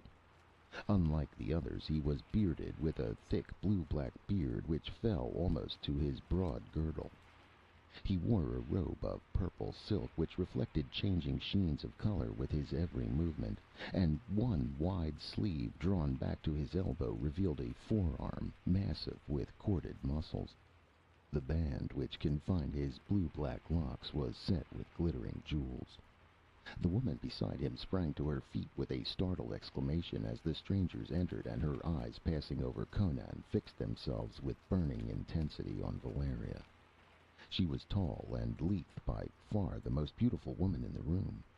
She was clad more scantily even than the others, for instead of a skirt she wore merely a broad strip of gilt-worked purple cloth fastened to the middle of her girdle, which fell below her knees. Another strip at the back of her girdle completed that part of her costume, which she wore with a cynical indifference. Her breastplates and the circlet about her temples were adorned with gems. In her eyes alone, of all the dark-skinned people, there lurked no brooding gleam of madness. She spoke no word after her first exclamation. She stood tensely, her hands clenched, staring at Valeria. The man on the ivory seat had not risen. "Prince Olmec?" spoke Techotl, bowing low, with arms outspread and the palms of his hands turned upward. "I bring allies from the world beyond the forest. In the chamber of Tezcati, the burning skull slew Chicmec, my companion." "The burning skull!" It was a shuddering whisper of fear from the people of Tecuhltli. "Aye. Then came I and found Chicmec lying with his throat cut. Before I could flee, the burning skull came upon me, and when I looked upon it, my blood became as ice, and the marrow of my bones melted. I could neither fight nor run. I could only await the stroke. Then came this white-skinned woman and struck him down with her sword, and lo, it was only a dog of Xotalanc, with white paint upon his skin and the living skull of an ancient wizard upon his head. Now that skull lies in many pieces, and the dog who wore it is a dead man." An indescribably fierce exultation edged the last sentence and was echoed in the low, savage exclamations from the crowding listeners. "But wait!" exclaimed Techotl. "There is more. While I talked with the woman, 4 Xotalancas came upon us. 1 I slew. There is the stab in my thigh to prove how desperate was the fight. 2 the woman killed, but we were hard pressed when this man came into the fray and split the skull of the 4th. 5 crimson nails there are to be driven into the pillar of vengeance." He pointed at a black column of ebony which stood behind the dais. Hundreds of red dots scarred its polished surface. The bright scarlet heads of heavy copper nails driven into the black wood. 5 red nails for 5 Xotalanca lives!" exulted Techotl, and the horrible exultation in the faces of the listeners made them inhuman.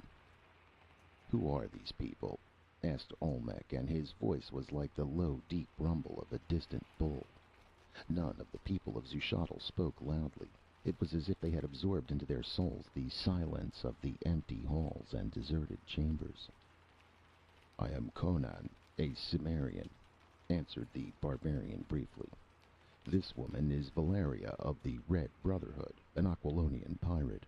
We are deserters from an army on the Darfar border far to the north, and are trying to reach the coast." The woman on the dais spoke loudly, her words tripping in her haste. "You can never reach the coast. There is no escape from Zushotl. You will spend the rest of your lives in this city." "What do you mean?" growled Conan, clapping his hand to his hilt and stepping about so as to face both the dais and the rest of the room. "Are you telling us we're prisoners?" "She did not mean that," interposed Olmec. "We are your friends. We would not restrain you against your will, but I fear other circumstances will make it impossible for you to leave Zushotl." His eyes flickered to Valeria, and he lowered them quickly. "This woman is Tassella," he said. "She is a princess of Tecuhltli. But let food and drink be brought our guests. Doubtless they are hungry and weary from their long travels." He indicated an ivory table, and after an exchange of glances the adventurers seated themselves. The Cimmerian was suspicious. His fierce blue eyes roved about the chamber, and he kept his sword close to his hand. But an invitation to eat and drink never found him backward. His eyes kept wandering to Tassella, but the princess had eyes only for his white-skinned companion. Techotl, who had bound a strip of silk about his wounded thigh, placed himself at the table to attend to the wants of his friends, seeming to consider it a privilege and honor to see after their needs. He inspected the food and drink the others brought in gold vessels and dishes, and tasted each before he placed it before his guests. While they ate, Olmec sat in silence on his ivory seat, watching them from under his broad black brows. Tassella sat beside him, chin cupped in her hands and her elbows resting on her knees. Her dark, enigmatic eyes, burning with a mysterious light, never left Valeria's supple figure. Behind her seat a sullen, handsome girl waved an ostrich plume fan with a slow rhythm. The food was fruit of an exotic kind, unfamiliar to the wanderers, but very palatable, and the drink was a light crimson wine that carried a heady tang.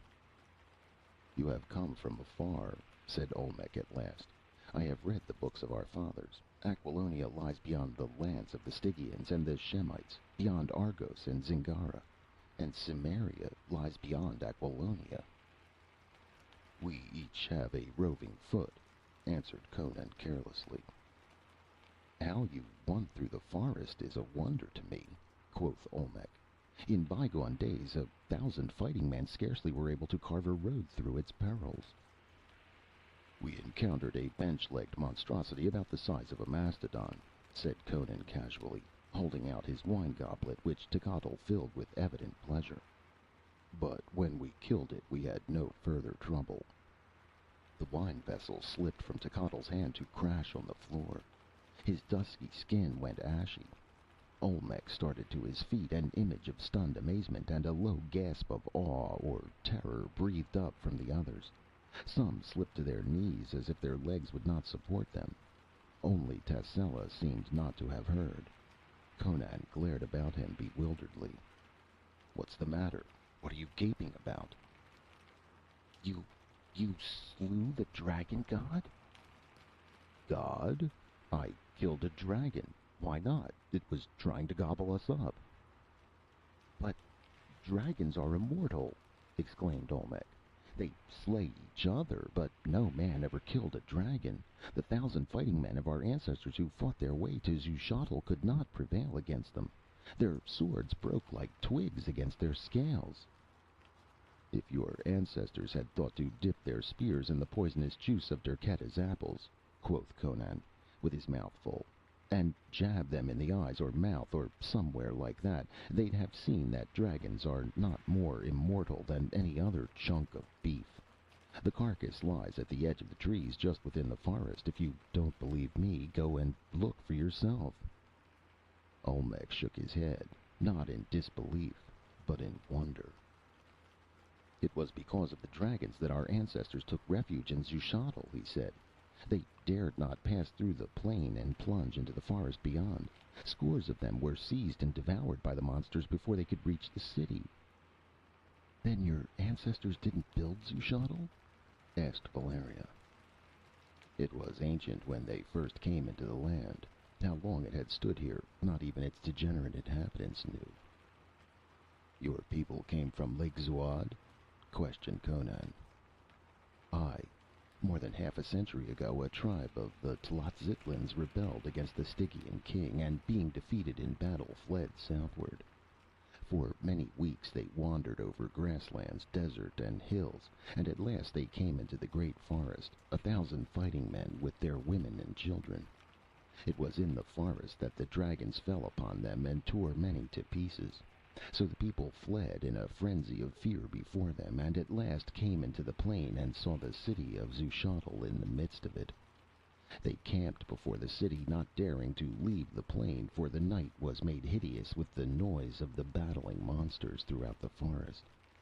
They made war incessantly upon one another, yet they came not into the plain. The people of the city shut their gates and shot arrows at our people from the walls. The Tlazitlans were imprisoned on the plain as if the ring of the forest had been a great wall, for to venture into the woods would have been madness.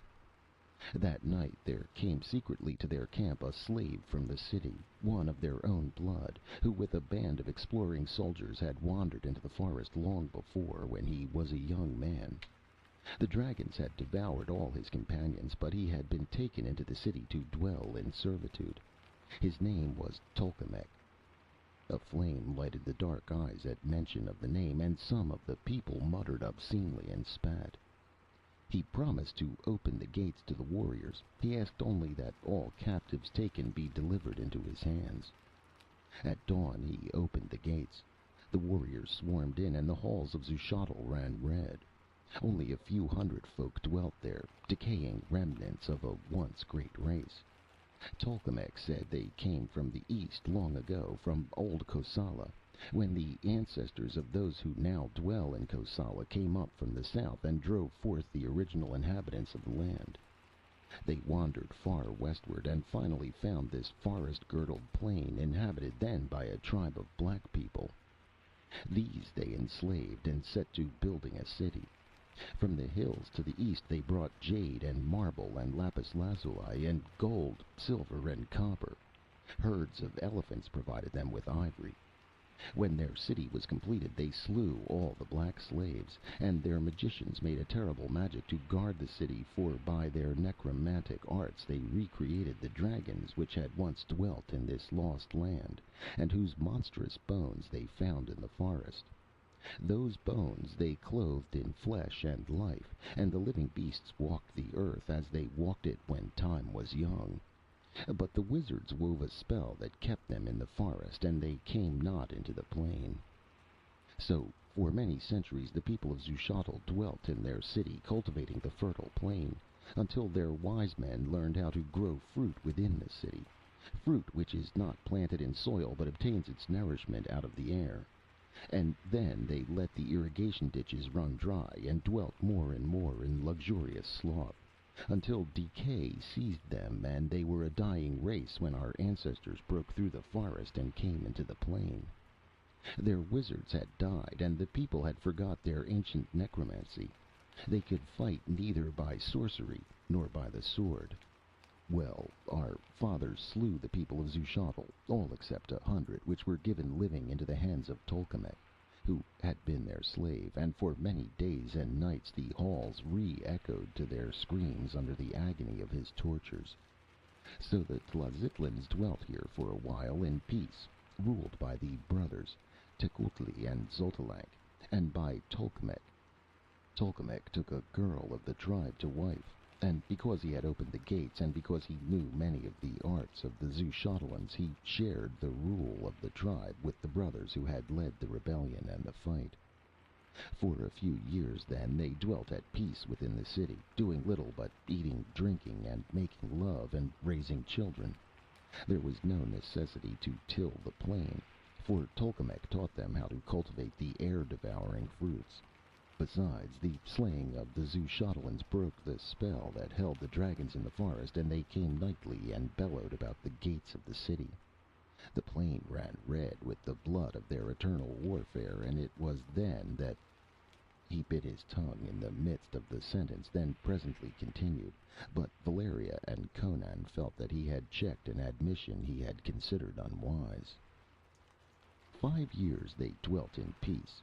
Then... Olmec's eyes rested briefly on the silent woman at his side. Xotalanc took a woman to wife, a woman whom both Tecuhtli and old Tolmec desired. In his madness, Tecuhtli stole her from her husband. Aye, she went willingly enough. Tolkemec, to spite Xotalanc, aided Tecuhtli. Xotalanc demanded that she be given back to him, and the council of the tribe decided that the matter should be left to the woman. She chose to remain with Tecuhtli. In wrath, Xotalanc sought to take her back by force, and the retainers of the brothers came to blows in the great hall. There was much bitterness. Blood was shed on both sides. The quarrel became a feud, the feud an open war. From the welter 3 factions emerged: Tecuhtli, Xotalanc, and Tolkemec. Already in the days of peace they had divided the city between them. Tecuhtli dwelt in the western quarter of the city, Xotalanc in the eastern, and Tolkemec with his family by the southern gate. Anger and resentment and jealousy blossomed into bloodshed and rape and murder. Once the sword was drawn, there was no turning back, for blood called for blood, and vengeance followed swift on the heels of atrocity. Tecuhtli fought with Xotalanc, and Tolkemec aided first one and then the other, betraying each faction as it fitted his purposes. Tecuhtli and his people withdrew into the quarter of the western gate where we now sit. Zushotl is built in the shape of an oval. Tecuhtli, which took its name from its prince, occupies the western end of the oval. The people blocked up all doors connecting the quarter with the rest of the city except one on each floor, which could be defended easily. They went into the pits below the city and built a wall cutting off the western end of the catacombs, where lie the bodies of the ancient Zushotlans, and those of Tlazitlans slain in the feud. They dwelt as in a besieged castle, making sorties and forays on their enemies. The people of Xotalanc likewise fortified the eastern quarter of the city, and Tolkemec did likewise with the quarter by the southern gate. The central part of the city was left bare and uninhabited. Those empty halls and chambers became a battleground and a region of brooding terror. Tolkemec warred on both clans. He was a fiend in the form of a human, worse than Xotalanc. He knew many secrets of the city, and he never told the others. From the crypts of the catacombs he plundered the dead of their grisly secrets, secrets of ancient kings and wizards, long forgotten by the degenerate Zushotlans our ancestors slew. But all his magic did not aid him the night we of Tecuhtli stormed his castle and butchered all his people. Tolkemec we tortured for many days. His voice sank to a caressing slur, and a faraway look grew in his eyes, as if he looked back over the years to a scene which caused him intense pleasure. Aye, we kept the life in him until he screamed for death as for a bride. At last we took him living from the torture chamber and cast him into a dungeon for the rats to gnaw as he died. From that dungeon somehow he managed to escape and dragged himself into the catacombs.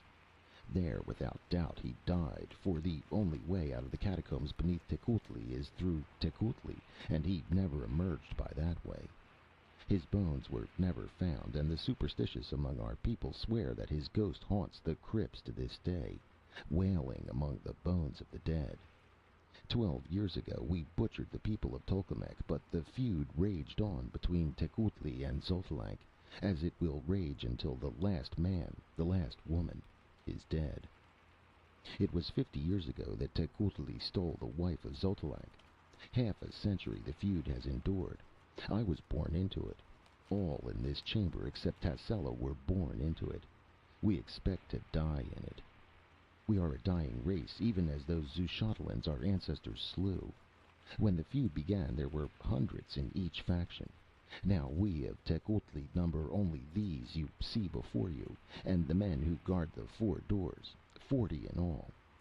How many Xotalancas there are, we do not know, but I doubt if they are much more numerous than we.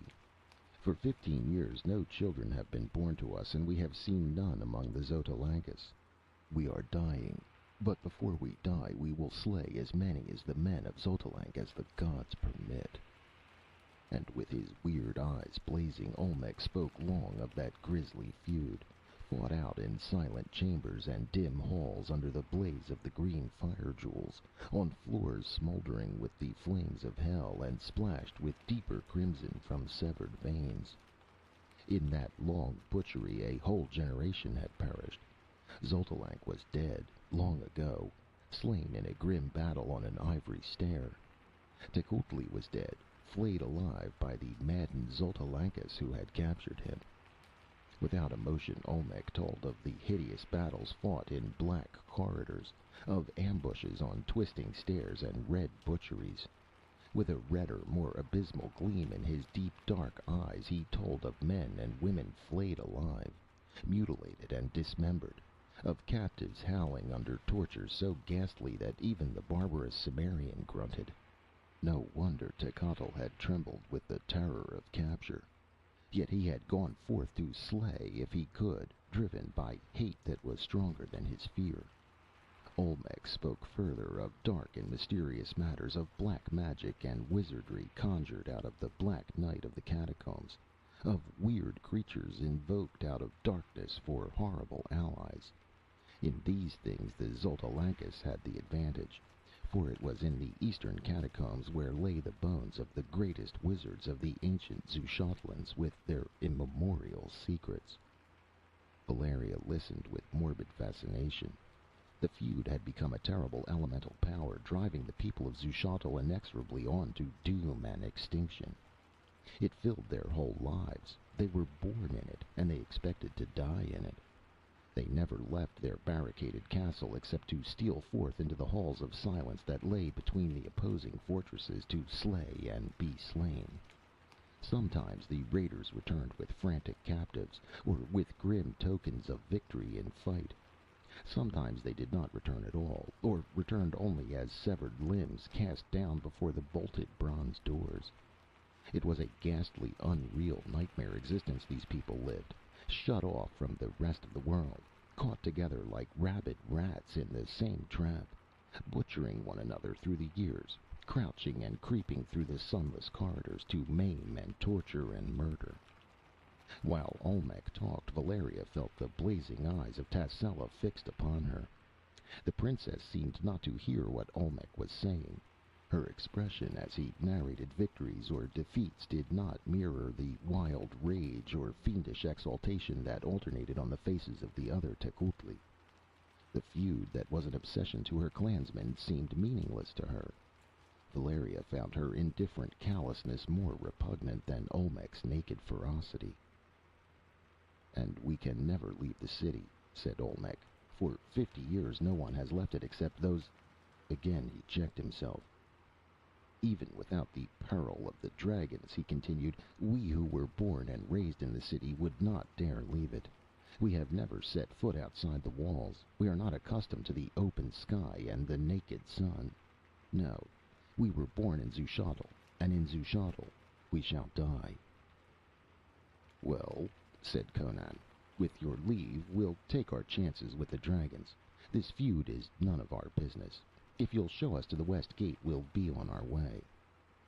Tascela's hands clenched, and she started to speak, but Olmec interrupted her. "It is nearly nightfall. If you wander forth into the plain by night, you will certainly fall prey to the dragons." "We crossed it last night and slept in the open without seeing any," returned Conan.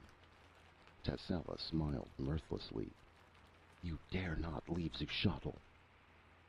Conan glared at her with instinctive antagonism. She was not looking at him, but at the woman opposite him. "I think they dare," retorted Olmec. "But look you, Conan and Valeria, the gods must have sent you to us to cast victory into the laps of the Tecuhltli. You are professional fighters. Why not fight for us? We have wealth in abundance. Precious jewels are as common in Zushotl as cobblestones are in the cities of the world. Some the Zushotlans brought with them from Kosala. Some, like the firestones, they found in the hills to the east. Aid us to wipe out the Xotalancas, and we will give you all the jewels you can carry." "And you will help us destroy the dragons?" asked Valeria. "With bows and poisoned arrows, 30 men could slay all the dragons in the forest." "Aye," replied Olmec promptly.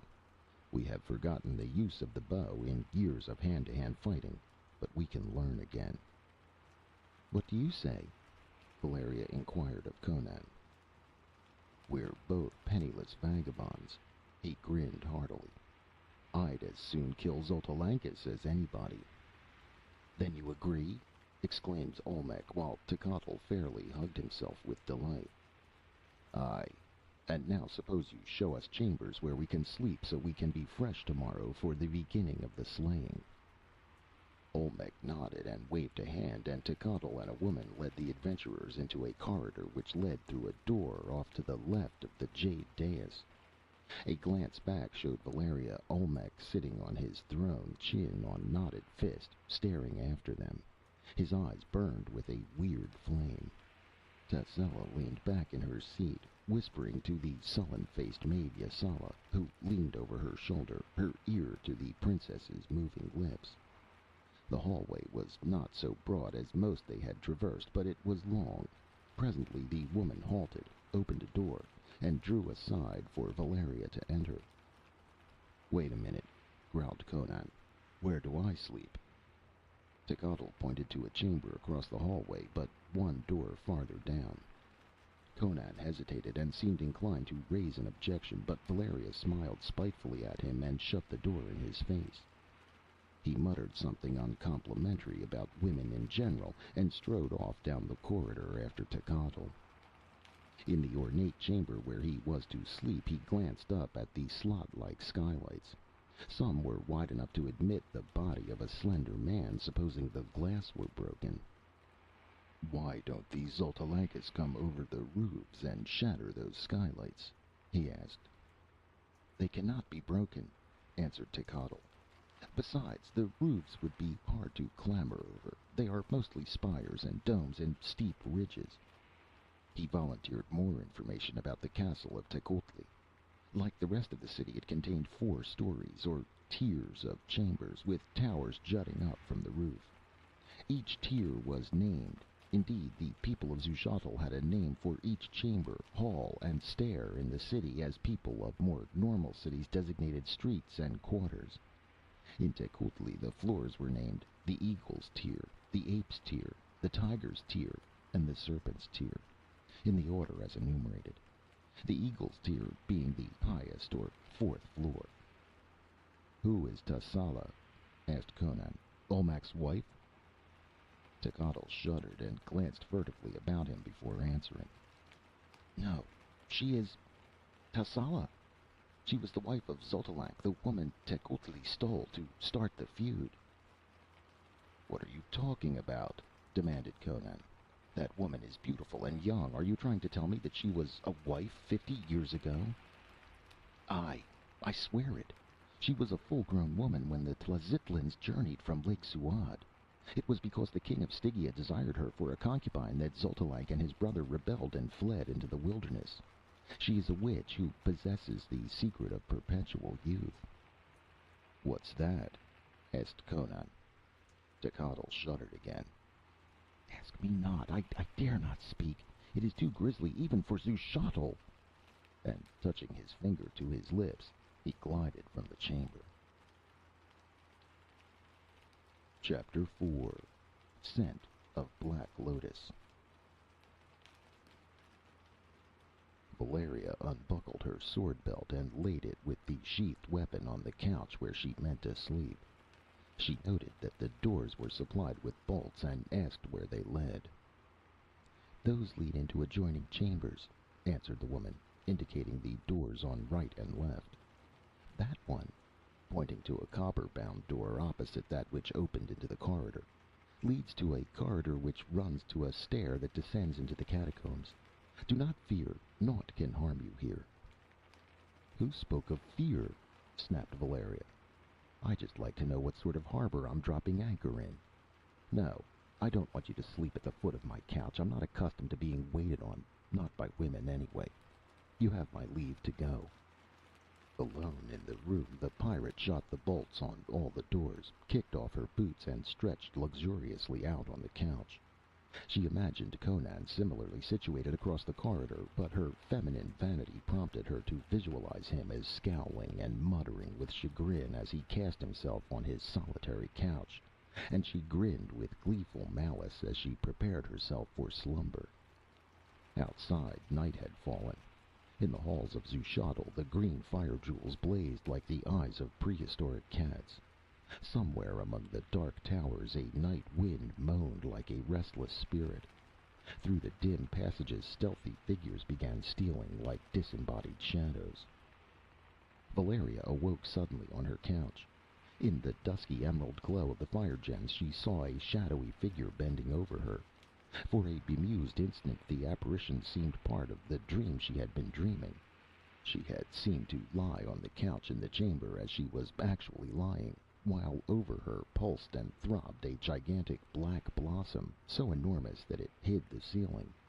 Its exotic perfume pervaded her being, inducing a delicious, sensuous languor that was something more and less than sleep.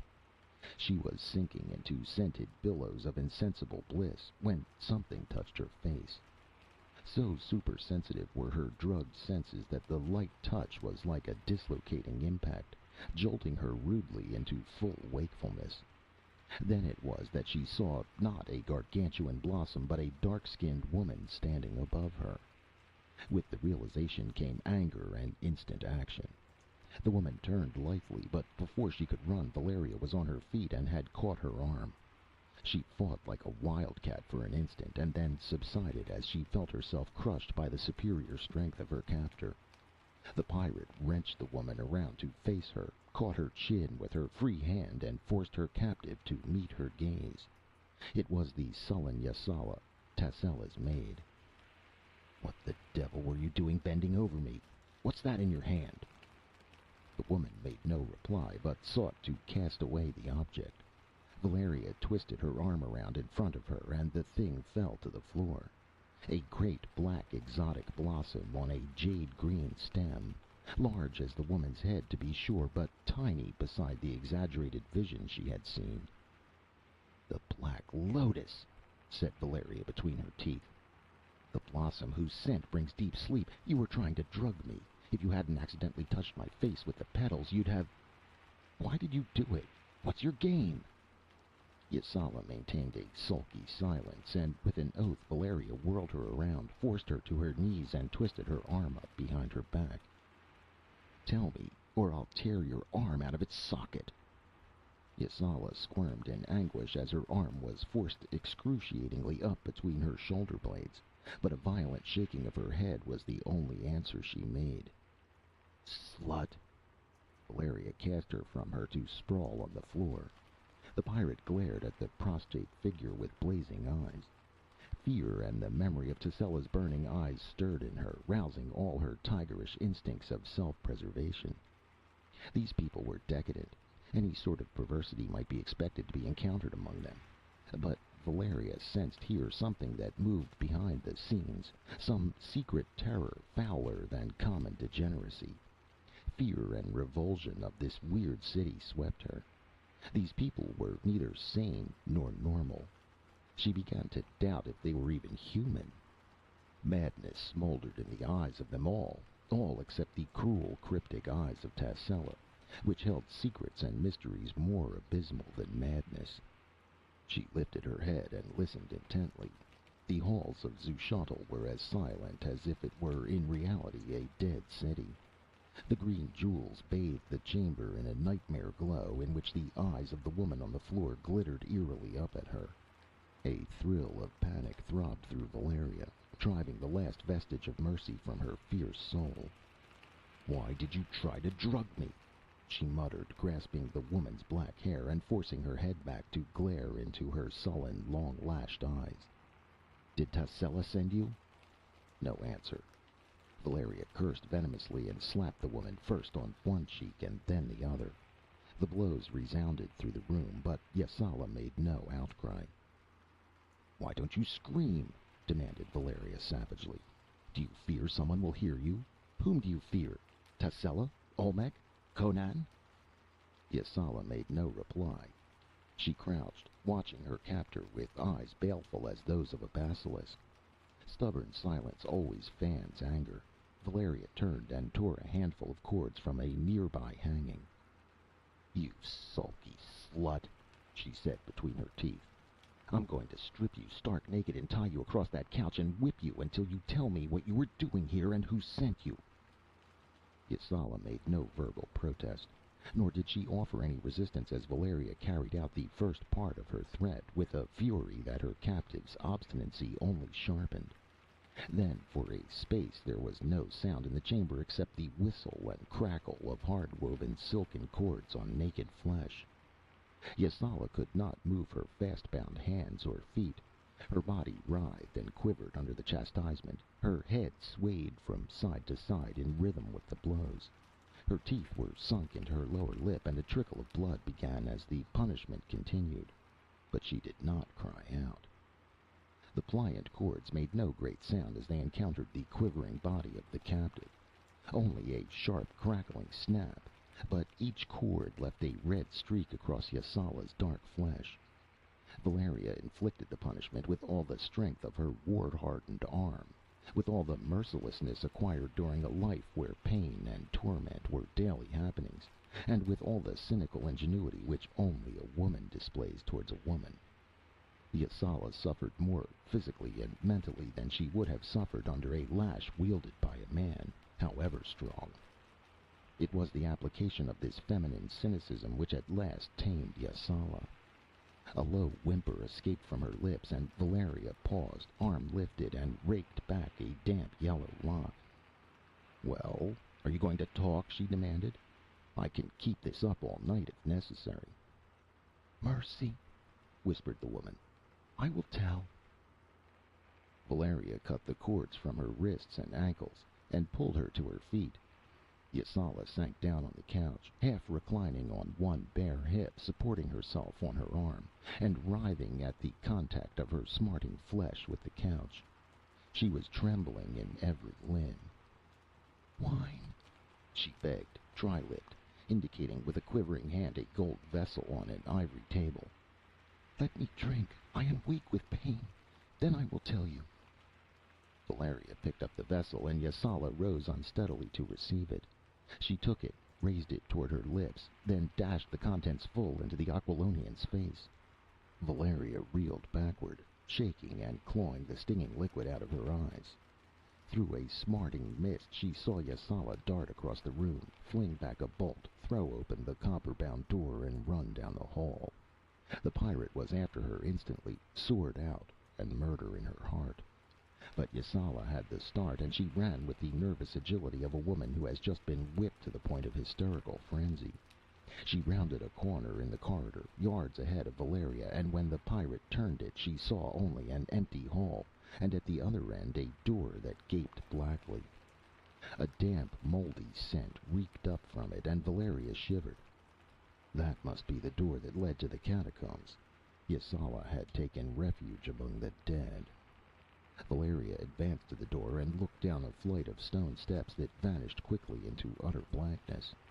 Evidently it was a shaft that led straight to the pits below the city without opening upon any of the lower floors. She shivered slightly at the thought of the thousands of corpses lying in their stone crypts down there, wrapped in their moldering cloths. She had no intention of groping her way down those stone steps. Yasala doubtless knew every turn and twist of the subterranean tunnels. She was turning back, baffled and furious, when a sobbing cry welled up from the blackness. It seemed to come from a great depth, but human words were faintly distinguishable, and the voice was that of a woman. "Oh, help! Help, in Set's name! Ah!" It trailed away, and Valeria thought she caught the echo of a ghostly tittering.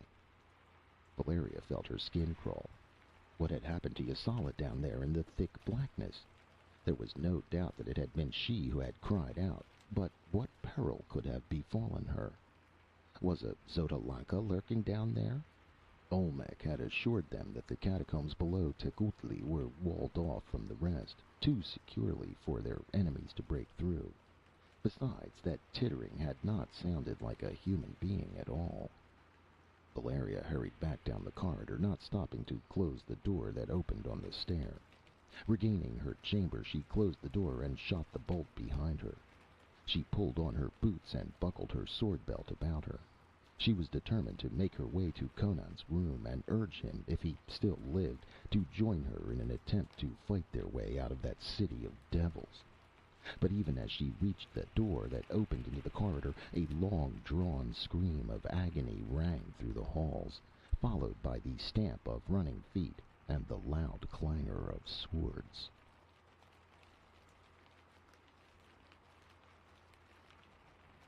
End of Part 3 of Red Nails by Robert E. Howard.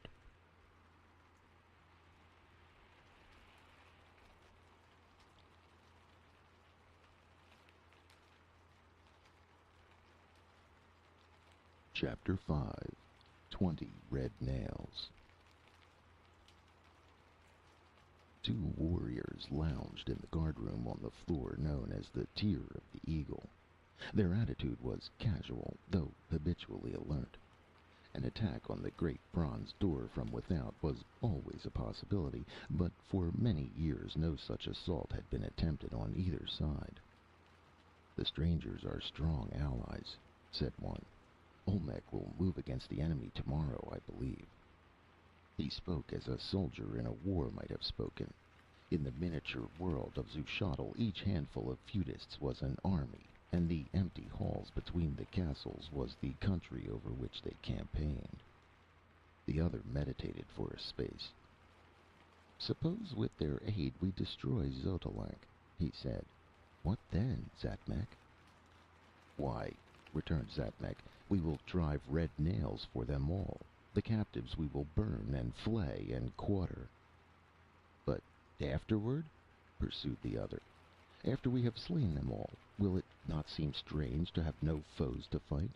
All my life I have fought and hated the Xotalancas. With the feud ended, what is left?" Zatimek shrugged his shoulders. His thoughts had never gone beyond the destruction of their foes. They could not go beyond that.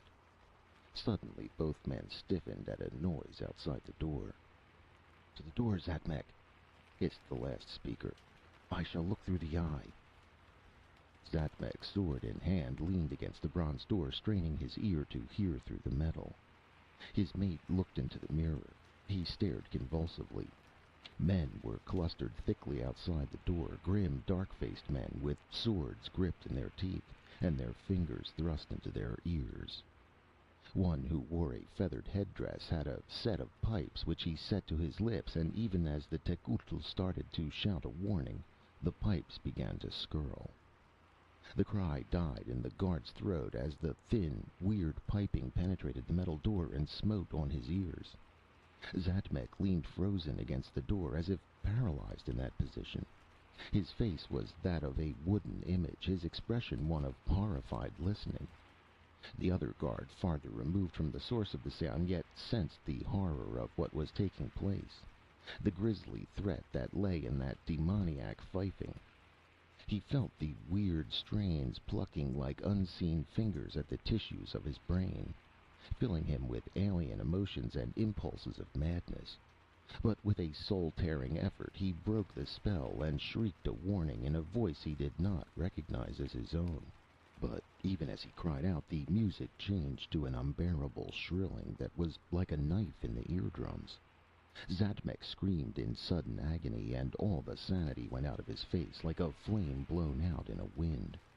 Like a madman, he ripped loose the chain, tore open the door, and rushed out into the hall, sword lifted, before his mate could stop him. A dozen blades struck him down, and over his mangled body the Xotalancus surged into the guardroom with a long-drawn, blood-mad yell that sent the unwanted echoes reverberating. His brain reeling from the shock of it all, the remaining guard leaped to meet them with goring spear. The horror of the sorcery he had just witnessed was submerged in the stunning realization that the enemy were in Tecuhltli. And as his spearhead ripped through a dark-skinned belly, he knew no more, for a swinging sword crushed his skull, even as wild-eyed warriors came pouring in from the chambers behind the guardroom. It was the yelling of men and the clanging of steel that brought Conan bounding from his couch, wide awake and broadsword in hand. In an instant he had reached the door and flung it open, and was glaring out into the corridor just as Zushotl rushed up to it, eyes blazing madly. "The Xotalancus!" he screamed in a voice hardly human. "They are within the door!" Conan ran down the corridor even as Valeria emerged from her chamber. "What the devil is it?" she called. "Zushotl says the Xotalancus are in," he answered hurriedly. "That racket sounds like it." With the Tecuhltli on their heels, they burst into the throne room and were confronted by a scene beyond the most frantic dream of blood and fury. 20 men and women, their black hair streaming and the white skulls gleaming on their breasts, were locked in combat with the people of Tecuhltli. The women on both sides fought as madly as the men, and already the room and the hall beyond were strewn with corpses. Olmec, naked but for a breechclout, was fighting before his throne, and as the adventurers entered, Tessella ran from an inner chamber with a sword in her hand. Zatmek and his mate were dead, so there was none to tell the Tecuhltli how their foes had found their way into their citadel, nor was there any to say what had prompted that mad attempt. But the losses of the Xotalancus had been greater, their position more desperate than the Tecuhltli had known. The maiming of their scaly ally, the destruction of the burning skull, and the news, gasped by a dying man, that mysterious white-skinned allies had joined their enemies, had driven them to the frenzy of desperation and the wild determination to die, dealing death to their ancient foes. The Tecuhltli, recovering from the first stunning shock of the surprise that had swept them back into the throne room and littered the floor with their corpses, fought back with an equally desperate fury, while the door guards from the lower floors came racing to hurl themselves into the fray. It was a death fight of rabid wolves, blind, panting, and merciless. Back and forth it surged from door to dais, blades whickering and striking into flesh, blood spurting, feet stamping the crimson floor where redder pools were forming. Ivory tables crashed over, seats were splintered, velvet hangings torn down were stained red. It was the bloody climax of a bloody half-century, and every man there sensed it. But the conclusion was inevitable. The Tecuhltli outnumbered the invaders almost 2-to-1, and they were heartened by that fact and by the entrance into the melee of their light-skinned allies. These crashed into the fray with the devastating effect of a hurricane plowing through a grove of saplings. In sheer strength, no 3 Tlazitlans were a match for Conan, and in spite of his weight he was quicker on his feet than any of them. He moved through the whirling, eddying mass with the surety and destructiveness of a gray wolf amidst a pack of alley curs, and he strode over a wake of crumpled figures. Valeria fought beside him, her lips smiling and her eyes blazing. She was stronger than the average man, and far quicker and more ferocious. Her sword was like a living thing in her hand. Where Conan beat down opposition by the sheer weight and power of his blows, breaking spears, splitting skulls, and cleaving bosoms to the breastbone, Valeria brought into action a finesse of swordplay that dazzled and bewildered her antagonists before it slew them. Again and again a warrior heaving high, his heavy blade found her point in his jugular before he could strike. Conan, towering above the field, strode through the welter, smiting right and left, but Valeria moved like an elusive phantom, constantly shifting and thrusting and slashing as she shifted. Swords missed her again and again as the wielders flailed the empty air and died with her point in their hearts or throats, and her mocking laughter in their ears. Neither sex nor condition was considered by the maddened combatants. The 5 women of the Xotalancas were down with their throats cut before Conan and Valeria entered the fray, and when a man or woman went down under the stamping feet, there was always a knife ready for the helpless throat, or a sandaled foot eager to crush the prostrate skull. From wall to wall, from door to door, rolled the waves of combat, spilling over into adjoining chambers, and presently only Tecuhltli and their white-skinned allies stood upright in the great throne room. The survivors stared bleakly and blankly at each other, like survivors after Judgment Day or the destruction of the world. On legs wide-braced, hands gripping notched and dripping swords, blood trickling down their arms, they stared at one another across the mangled corpses of friends and foes. They had no breath left to shout, but a bestial mad howling rose from their lips. It was not a human cry of triumph. It was the howling of a rabid wolf pack stalking among the bodies of its victims. Conan caught Valeria's arm and turned her about. "You've got a stab in the calf of your leg," he growled. She glanced down, for the first time aware of a stinging in the muscles of her leg. Some dying man on the floor had fleshed his dagger with his last effort. "You look like a butcher yourself," she laughed. He shook a red shower from his hands. "Not mine. Oh, a scratch here and there, nothing to bother about, but that calf ought to be bandaged."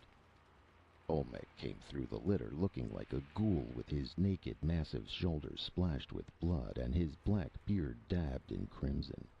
His eyes were red, like the reflection of flame on black water. "We have won!" he croaked dazedly. "The feud is ended. The dogs of Xotalanc lie dead. Oh, for a captive to flay alive! Yet it is good to look upon their dead faces. 20 dead dogs. 20 red nails for the black column." "You'd best see to your wounded," grunted Conan, turning away from him. "Here, girl, let me see that leg." "Wait a minute." She shook him off impatiently. The fire of fighting still burned brightly in her soul. "How do we know these are all of them? These might have come on a raid of their own." "They would not split the clan on a foray like this," said Olmec, shaking his head and regaining some of his ordinary intelligence. Without his purple robe, the man seemed less like a prince than some repellent beast of prey. "I will stake my head upon it that we have slain them all. There were less of them than I dreamed, and they must have been desperate. But how came they in Tecuhltli?" Tascela came forward, wiping her sword on her naked thigh and holding in her other hand an object she had taken from the body of the feathered leader of the Xotalancas. "The pipes of madness," she said. "A warrior tells me that Xatmec opened the door to the Xotalancas and was cut down as they stormed into the guardroom. This warrior came to the guardroom from the inner hall just in time to see it happen and to hear the last of a weird strain of music which froze his very soul. Tolkemec used to talk of these pipes, which the Zushotlans swore were hidden somewhere in the catacombs, with the bones of the ancient wizard who used them in his lifetime.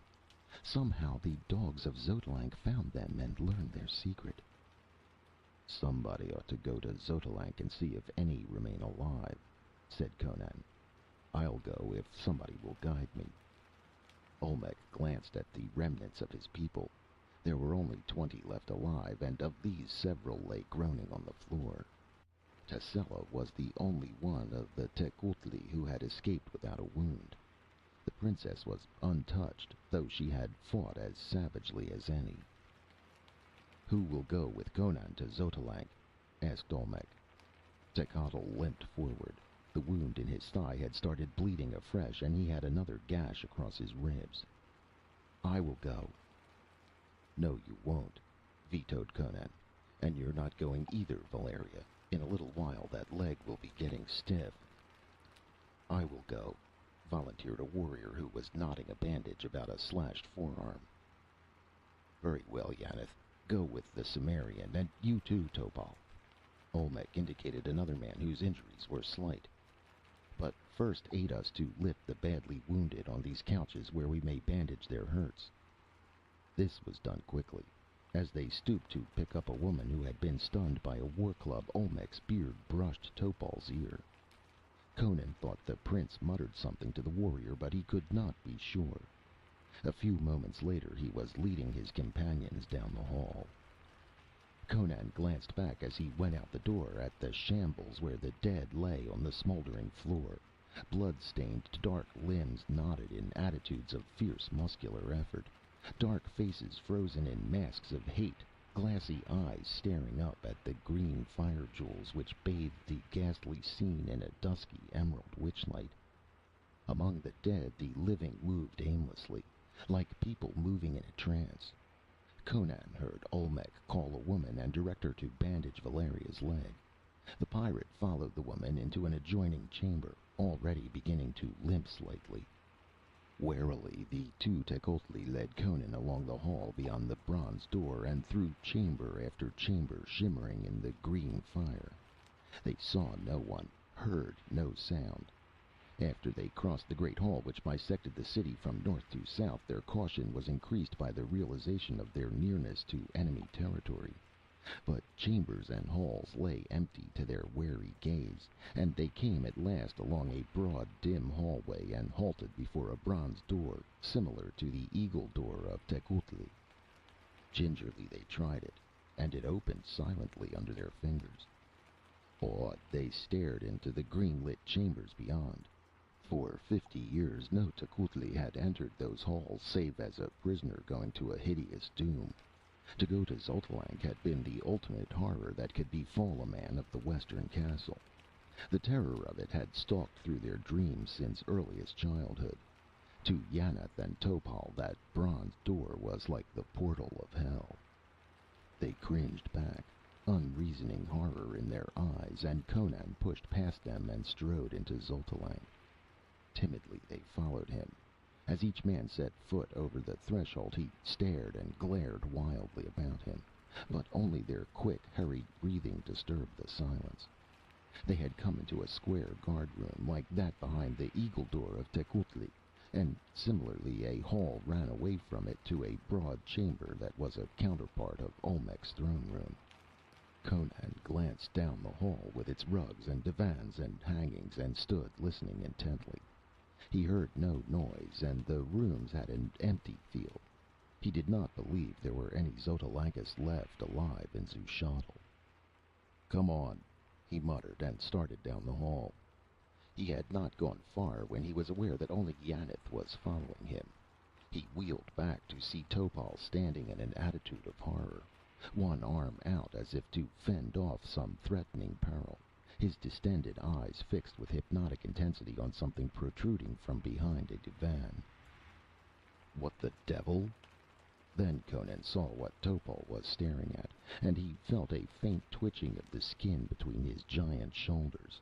A monstrous head protruded from behind the divan, a reptilian head, broad as the head of a crocodile, with down-curving fangs that projected over the lower jaw. But there was an unnatural limpness about the thing, and the hideous eyes were glazed. Conan peered behind the couch. It was a great serpent which lay there, limp in death, but such a serpent as he had never seen in his wanderings. The reek and chill of the deep black earth were about it, and its color was an indeterminable hue which changed with each new angle from which he surveyed it. A great wound in the neck showed what had caused its death. "It is the crawler," whispered Yanath. It is the thing I slashed on the stair, grunted Conan. After it trailed us to the eagle door, it dragged itself here to die. How could the Xotalancas control such a brute? The Tecuhtli shivered and shook their heads. They brought it up from the black tunnels below the catacombs. They discovered secrets unknown to Tecuhtli. Well, it's dead, and if they had any more of them, they'd have brought them along when they came to Tecuhtli. Come on. They crowded close at his heels as he strode down the hall and throttled the silver-work door at the other end. If we don't find anybody on this floor, he said, we'll descend into the lower floors. We'll explore Xotalanc from the roof to the catacombs.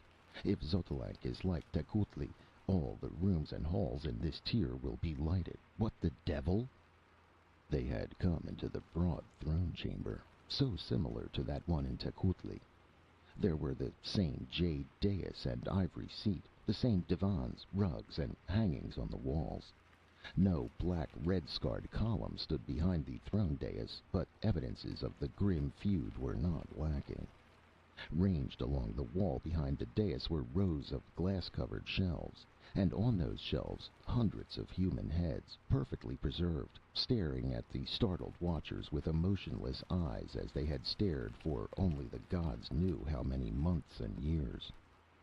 Topal muttered a curse, but Yanath stood silent, the mad light growing in his wide eyes.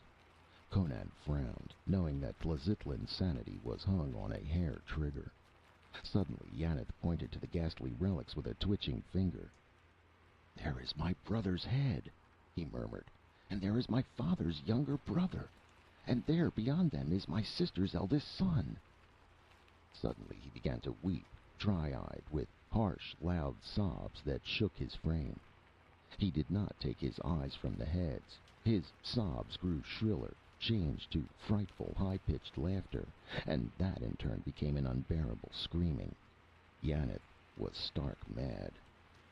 Conan laid a hand on his shoulder, and as if the touch had released all the frenzy in his soul, Yanath screamed and whirled, striking at the Cimmerian with his sword. Conan parried the blow, and Topal tried to catch Yanath's arm, but the madman avoided him, and with froth flying from his lips, he drove his sword deep into Topal's body. Topal sank down with a groan, and Yanath whirled for an instant like a crazy dervish. Then he ran at the shelves and began hacking at the glass with his sword, screeching blasphemously. Conan sprang at him from behind, trying to catch him unaware and disarm him, but the madman wheeled and lunged at him, screaming like a lost soul. Realizing that the warrior was hopelessly insane, the Cimmerian sidestepped, and as the maniac went past, he swung a cut that severed the shoulder bone in breast, and dropped the man dead beside his dying victim. Conan bent over Topal, seeing that the man was at his last gasp. It was useless to seek to staunch the blood gushing from the horrible wound. "You're done for, Topal," grunted Conan. "Any word you want to send to your people?" "Bend closer," gasped Topal, and Conan complied, and an instant later caught the man's wrist as Topal struck at his breast with a dagger. "Grom!" swore Conan. "Are you mad too?" "Olmec ordered it," gasped the dying man. "I know not why. As we lifted the wounded upon the couches, he whispered to me, bidding me to slay you as we returned to Tecuhtli." And with the name of his clan on his lips, Topal died. Conan scowled down at him in puzzlement. This whole affair had an aspect of lunacy. Was Olmec mad too? Were all the Tecuhtli madder than he had realized? With a shrug of his shoulders, he strode down the hall and out of the bronze door, leaving the dead Tecuhtli lying before the staring, dead eyes of their kinsmen's heads. Conan needed no guide back through the labyrinth they had traversed. His primitive instinct of direction led him unerringly along the route they had come. He traversed it as warily as he had before, his sword in his hand and his eyes fiercely searching each shadowed nook and corner, for it was his former allies he feared now, not the ghosts of the slain Xotalancas. He had crossed the great hall and entered the chambers beyond when he heard something moving ahead of him. something which gasped and panted and moved with a strange floundering, scrambling noise. A moment later, Conan saw a man crawling over the flaming floor toward him. A man whose progress left a broad, bloody smear on the smoldering surface. It was Zushotl, and his eyes were already glazing from a deep gash in his breast. Blood gushed steadily between the fingers of his clutching hand. With the other, he crawled and hitched himself along. "Conan!" he cried chokingly. "Conan! Olmec has taken the yellow-haired woman!" "So that's why he told Topal to kill me," murmured Conan, dropping to his knee beside the man who his experienced eye told him was dying. "Olmec isn't so mad as I thought." Zushottl's groping fingers plucked at Conan's arm. In the cold, loveless, and altogether hideous life of the Tecuhltli, his admiration and affection for the invaders from the outer world formed a warm, human oasis, constituted a tie that connected him with a more natural humanity that was totally lacking in his fellows, whose only emotions were hate, lust, and the urge of sadistic cruelty. "I sought to oppose him," gurgled Zushotl, blood bubbling frothily to his lips. "But he struck me down. He thought he had slain me, but I crawled away. Ah, Set, how far I have crawled in my own blood! Beware, Conan! Olmec may have set an ambush for your return. Slay Olmec! He is a beast! Take Valeria and flee. Fear not to traverse the forest. Olmec and Tessella lied about the dragons. They slew each other years ago, all save the strongest. For a dozen years there has been only one dragon. If you have slain him, there is naught in the forest to harm you. He was the god Olmec worshipped, and Olmec fed human sacrifices to him, the very old and the very young, bound and hurled from the wall. Hasten! Olmec has taken Valeria to the chamber of the—" His head slumped down, and he was dead before it came to rest on the floor. Conan sprang up, his eyes like live coals. So that was Olmec's game. Having first used the strangers to destroy his foes, he should have known that something of the sort would be going on in that black-bearded degenerate's mind. The Cimmerian started toward Tecuhltli with reckless speed. Rapidly he reckoned the numbers of his former allies. Only 21, counting Olmec, had survived that fiendish battle in the throne room. 3 had died since, which left 17 enemies with which to reckon. In his rage, Conan felt capable of accounting for the whole clan single-handed. But the innate craft of the wilderness rose to guide his berserk rage. He remembered Zushottl's warning of an ambush. It was quite probable that the prince would make such provisions on the chance that Topal might have failed to carry out his order. Olmec would be expecting him to return by the same route he had followed in going to Xotalanc. Conan glanced up at the skylight under which he was passing and caught the blurred glimmer of stars. They had not yet begun to pale for dawn. The events of the night had been crowded into a comparatively short space of time. He turned aside from his direct course and descended a winding staircase to the floor below. He did not know where the door was to be found that let into the castle on that level, but he knew he could find it. How he was to force the locks he did not know. He believed that the doors of Tecuhltli would all be locked and bolted, if for no other reason than the habits of half a century. But there was nothing else but to attempt it. Sword in hand, he hurried noiselessly on through a maze of green-lit or shadowy rooms and halls. He knew he must be near Tecuhltli when a sound brought him up short. He recognized it for what it was, a human being trying to cry out through a stifling gag. It came from somewhere ahead of him, and to the left, in those deathly still chambers, a small sound carried a long way. Conan turned aside and went seeking after the sound, which continued to be repeated. Presently he was glaring through a doorway upon a weird scene. In the room into which he was looking, a low, rack-like frame of iron lay on the floor, and a giant figure was bound prostrate upon it. His head rested on a bed of iron spikes, which were already crimson-pointed with blood where they had pierced his scalp. A peculiar harness-like contrivance was fastened about his head, though in such a manner that the leather band did not protect his scalp from the spikes. This harness was connected by a slender chain to the mechanism that upheld a huge iron ball which was suspended above the captive's hairy breast. As long as the man could force himself to remain motionless, the iron ball hung in its place.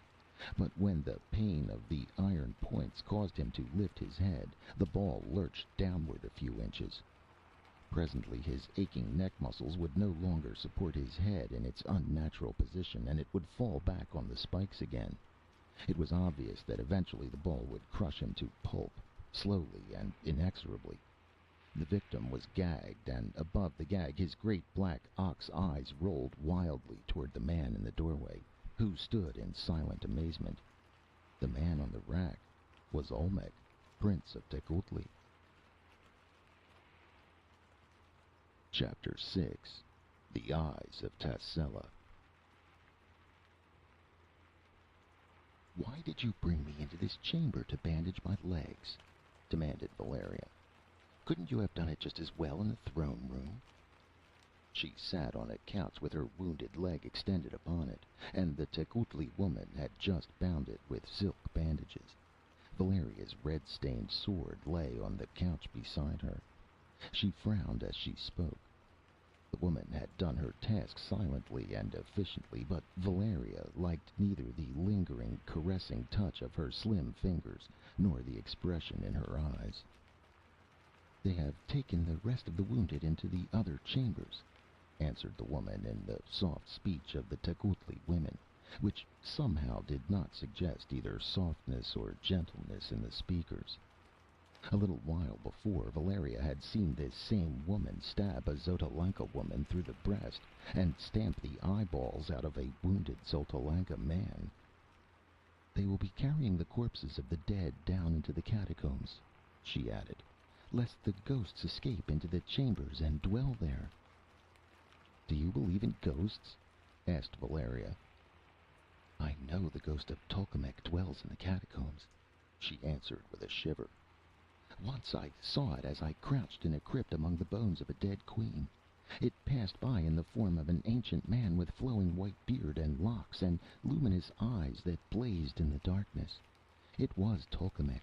I saw him living when I was a child, and he was being tortured."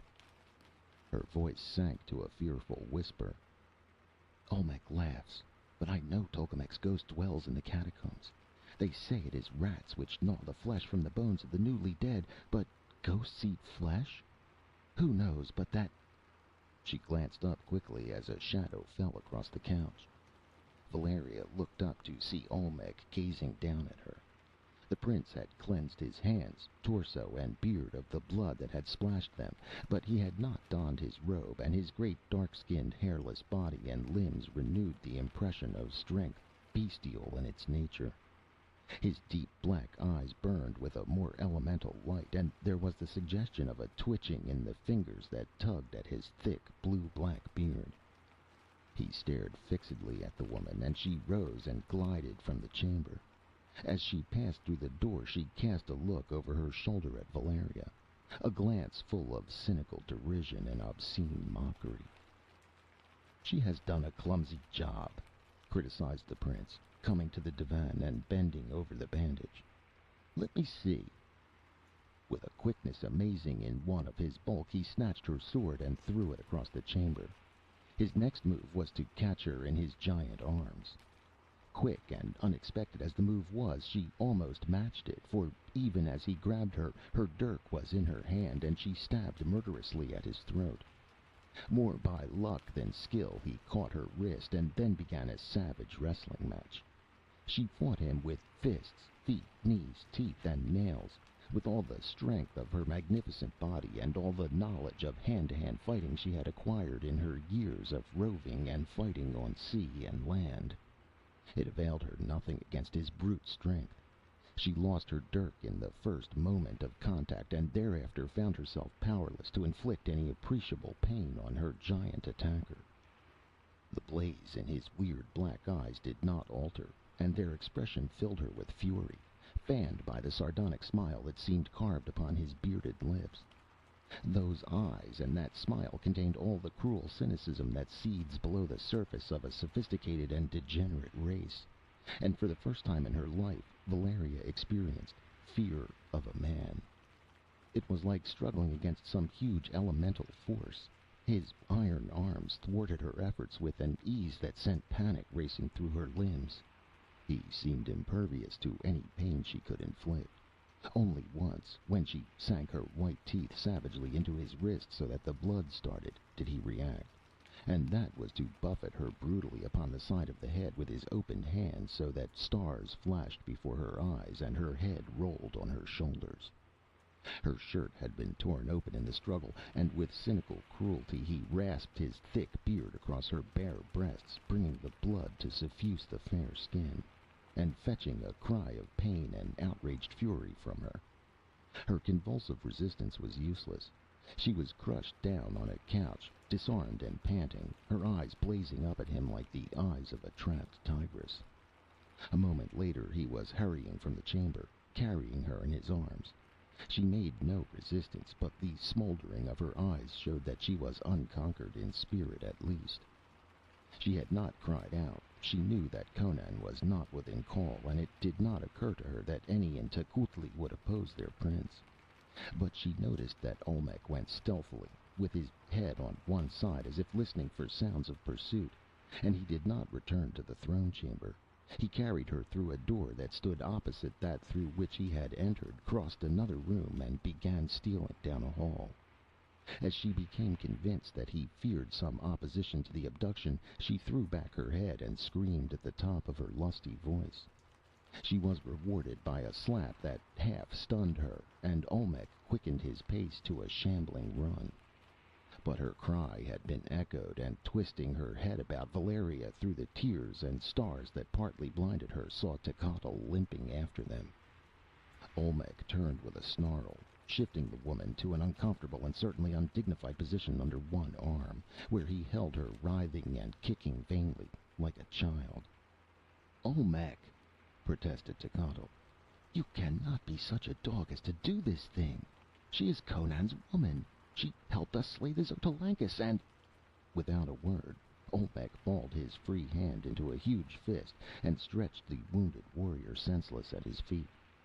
Stooping, and hindered not at all by the struggles and imprecations of his captive, he drew Zushottl's sword from its sheath and stabbed the warrior in the breast. Then, casting aside the weapon, he fled along the corridor. He did not see a woman's dark face peer cautiously after him from behind a hanging. It vanished, and presently Zushotl groaned and stirred, rose dazedly, and staggered drunkenly away, calling Conan's name. Olmec hurried on down the corridor and descended a winding ivory staircase. He crossed several corridors and halted at last in a broad chamber whose doors were veiled with heavy tapestries, with one exception, a heavy bronze door, similar to the door of the eagle on the upper floor. He was moved to rumble, pointing to it. "That is one of the outer doors of Tecuhltli. For the first time in 50 years it is unguarded. We need not guard it now, for Xotalanc is no more." "Thanks to Conan and me, you bloody rogue!" sneered Valeria, trembling with fury and the shame of physical coercion. "You treacherous dog! Conan will cut your throat for this!" Olmec did not bother to voice his belief that Conan's own gullet had already been severed according to his whispered command.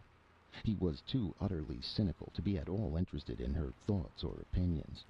His flame-lit eyes devoured her, dwelling burningly on the generous expanses of clear white flesh exposed where her shirt and breeches had been torn in the struggle. "Forget Conan," he said thickly. "Olmec is lord of Zushotl. Xotalanc is no more. There will be no more fighting. We shall spend our lives in drinking and love-making. First, let us drink." He seated himself on an ivory table and pulled her down on his knees like a dark-skinned satyr, with a white nymph in his arms. Ignoring her un-nymph-like profanity, he held her helpless with one great arm about her waist while the other reached across the table and secured a vessel of wine. "Drink!" he commanded, forcing it to her lips as she writhed her head away. The liquor slopped over, stinging her lips, splashing down on her naked breasts. "Your guest does not like your wine, Olmec," spoke a cool, sardonic voice. Olmec stiffened. Fear grew in his flaming eyes. Slowly he swung his great head about and stared at Tassella, who posed negligently in the curtained doorway, one hand on her smooth hip. Valeria twisted herself about in his iron grip, and when she met the burning eyes of Tassella, a chill tingled along her supple spine. New experiences were flooding Valeria's proud soul that night. Recently she had learned to fear a man. Now she knew what it was to fear a woman. Olmec sat motionless, a gray pallor growing under his swarthy skin. Tassella brought her other hand from behind her and displayed a small gold vessel. "I feared she would not like your wine, Olmec," purred the princess, "so I brought some of mine. Some I brought with me long ago from the shores of Lake Zuad. Do you understand, Olmec?" Beads of sweat stood out suddenly on Olmec's brow. His muscles relaxed, and Valeria broke away and put the table between them. But though reason told her to dart from the room, some fascination she could not understand held her rigid, watching the scene. Tassella came toward the seated prince with a swaying, undulating walk that was mockery in itself. Her voice was soft, slurringly caressing, but her eyes gleamed. Her slim fingers stroked his beard lightly. "You are selfish, Olmec," she crooned, smiling. "You would keep our handsome guest to yourself, though you knew I wished to entertain her. You are much at fault, Olmec." The mask dropped for an instant. Her eyes flashed, her face was contorted, and with an appalling show of strength her hand locked convulsively in his beard and tore out a great handful. This evidence of unnatural strength was no more terrifying than the momentary baring of the hellish fury that raged under her bland exterior. Olmec lurched up with a roar and stood swaying like a bear, his mighty hands clenching and unclenching. "Slut!" His booming voice filled the room. "Witch! She-devil! Tecuhltli should have slain you 50 years ago. Begone! I have endured too much from you. This white-skinned wench is mine. Get hence before I slay you." The princess laughed and dashed the blood-stained strands into his face. Her laughter was less merciful than the ring of flint on steel. "Once you spoke otherwise, Olmec," she taunted. "Once in your youth you spoke words of love. You were my lover once, years ago, and because you loved me you slept in my arms beneath the enchanted lotus, and thereby put into my hands the chains that enslaved you. You know you cannot withstand me. You know I have but to gaze into your eyes with the mystic power a priest of Stygia taught me long ago, and you are powerless. You remember the night beneath the black lotus that waved above us, stirred by no worldly breeze? You scent again the unearthly perfumes that stole and rose like a cloud about you to enslave you.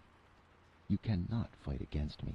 You are my slave as you were that night, as you shall be so long as you shall live, Olmec of Zushotl." Her voice had sunk to a murmur like the rippling of a stream running through starlit darkness. She leaned close to the prince and spread her long tapering fingers upon his giant breast. His eyes glazed. His great hands fell limply to his sides. With a smile of cruel malice, Tassella lifted the vessel and placed it to his lips. "Drink." Mechanically the prince obeyed, and instantly the glaze passed from his eyes and they were flooded with fury, comprehension, and an awful fear. His mouth gaped, but no sound issued. For an instant he reeled on his buckling knees and then fell in a sodden heap on the floor. His fall jolted Valeria out of her paralysis. She turned and sprang toward the door, but with a movement that would have shamed a leaping panther, Tassella was before her. Valeria struck at her with her clenched fist and all the power of her supple body behind the blow.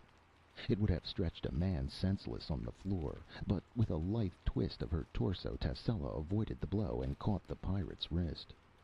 The next instant Valeria's left hand was imprisoned, and holding her wrists together with one hand, Tascela calmly bound them with a cord she drew from her girdle. Valeria thought she had tasted the ultimate in humiliation already that night, but her shame at being manhandled by Olmec was nothing to the sensations that now shook her supple frame. Valeria had always been inclined to despise the other members of her sex, and it was overwhelming to encounter another woman who could handle her like a child. She scarcely resisted at all when Tascela forced her into a chair and, drawing her bound wrists down between her knees, fastened them to the chair. Casually stepping over Olmec, Tascela walked to the bronze door and shot the bolt and threw it open, revealing a hallway without. "Opening upon this hall," she remarked, speaking to her feminine captive for the first time, "there is a chamber which in old times was used as a torture room. When we retired to Tecuhltli, we brought most of the apparatus with us, but there was one piece too heavy to move. It is still in working order. I think it will be quite convenient now." An understanding flame of terror rose in Olmec's eyes. Tascela strode back to him, bent, and gripped him by the hair.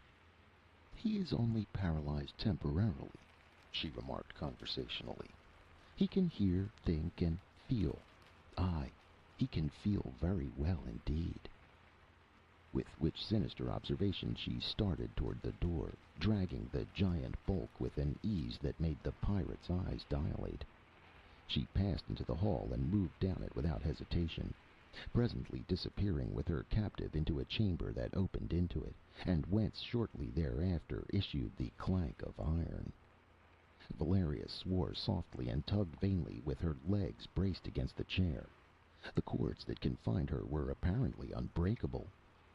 Tascela presently returned alone. Behind her a muffled groaning issued from the chamber. She closed the door, but did not bolt it. Tascela was beyond the grip of habit, as she was beyond the touch of other human instincts and emotions. Valeria sat dumbly, watching the woman in whose slim hands the pirate realized her destiny now rested. Tascela grasped her yellow locks and forced back her head, looking impersonally down into her face. But the glitter in the dark eyes was not impersonal. "I have chosen you for a great honor," she said. "You shall restore the youth of Tascela. Oh, you stare at that. My appearance is that of youth, but through my veins creeps the sluggish chill of approaching age, as I have felt it 1,000 times before.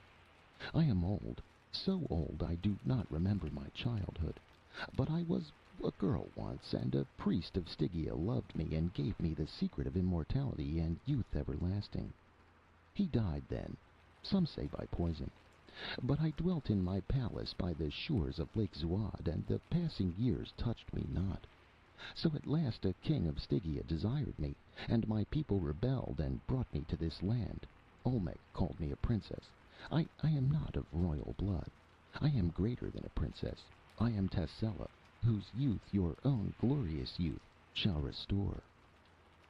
Valeria's tongue clove to the roof of her mouth. She sensed here a mystery darker than the degeneracy she had anticipated. The taller woman unbound the Aquilonian's wrists and pulled her to her feet. It was not fear of the dominant strength that lurked in the princess's limbs that made Valeria a helpless, quivering captive in her hands. It was the burning, hypnotic, terrible eyes of Tascela.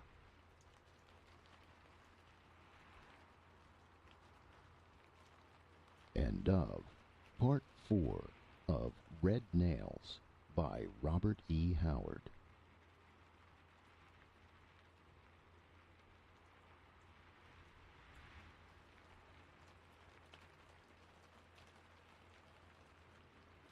Chapter 7.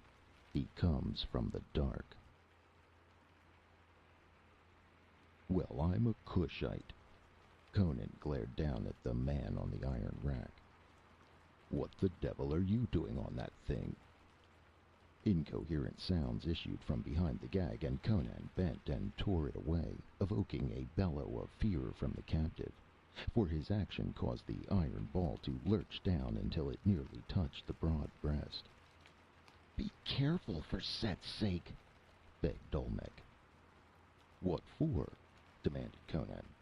Do you think I care what happens to you? I only wish I had time to stay here and watch that chunk of iron grind your guts out.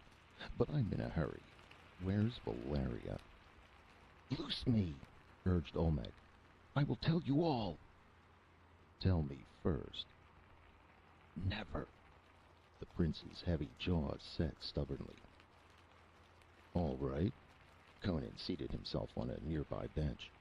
I'll find her myself after you've been reduced to a jelly. I believe I can speed up that process by twisting my sword point around in your ear, he added, extending the weapon experimentally. Wait! Words came in a rush from the captive's ashy lips. Tassella took her from me. I've never been anything but a puppet in Tassella's hands. Tassella? Snorted Conan and spat.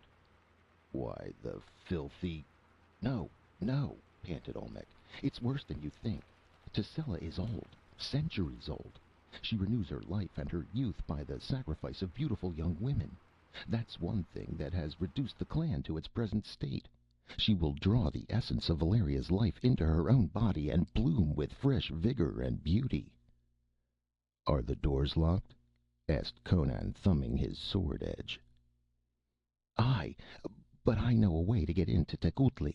Only Tassella and I know, and she thinks me helpless and you slain. Free me, and I swear I will help you to rescue Valeria.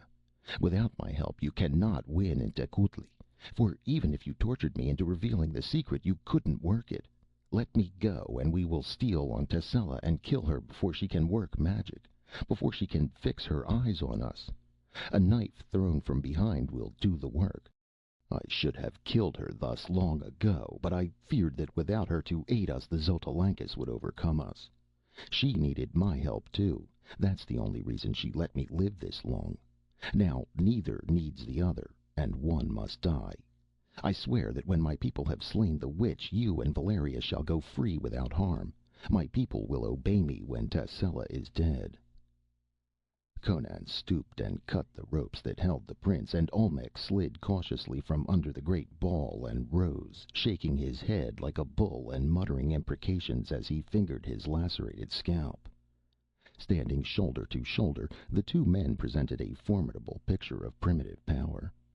Olmec was as tall as Conan and heavier, but there was something repellent about the Tlazitlan, something abysmal and monstrous that contrasted unfavorably with the clean-cut, compact hardness of the Cimmerian. Conan had discarded the remnants of his tattered, blood-soaked shirt, and stood with his remarkable muscular development impressively revealed.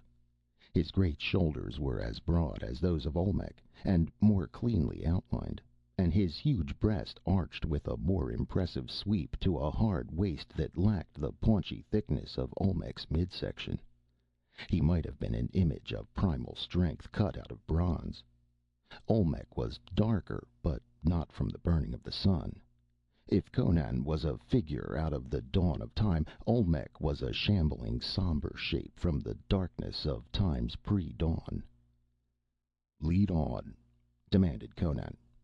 "And keep ahead of me. I don't trust you any farther than I can throw a bull by the tail." Olmec turned and stalked on ahead of him, one hand twitching slightly as it plucked at his matted beard.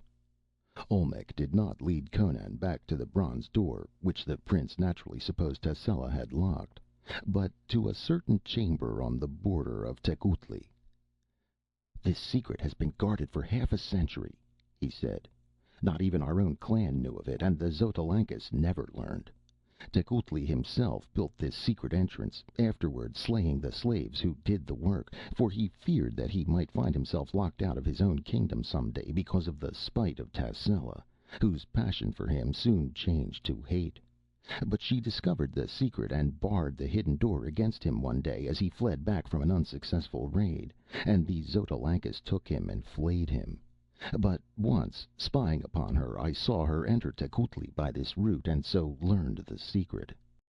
He pressed upon a gold ornament in the wall, and a panel swung inward, disclosing an ivory stair leading upward. "This stair is built within the wall," said Olmec. It leads up to a tower upon the roof, and thence other stairs wind down to various chambers. Hasten!"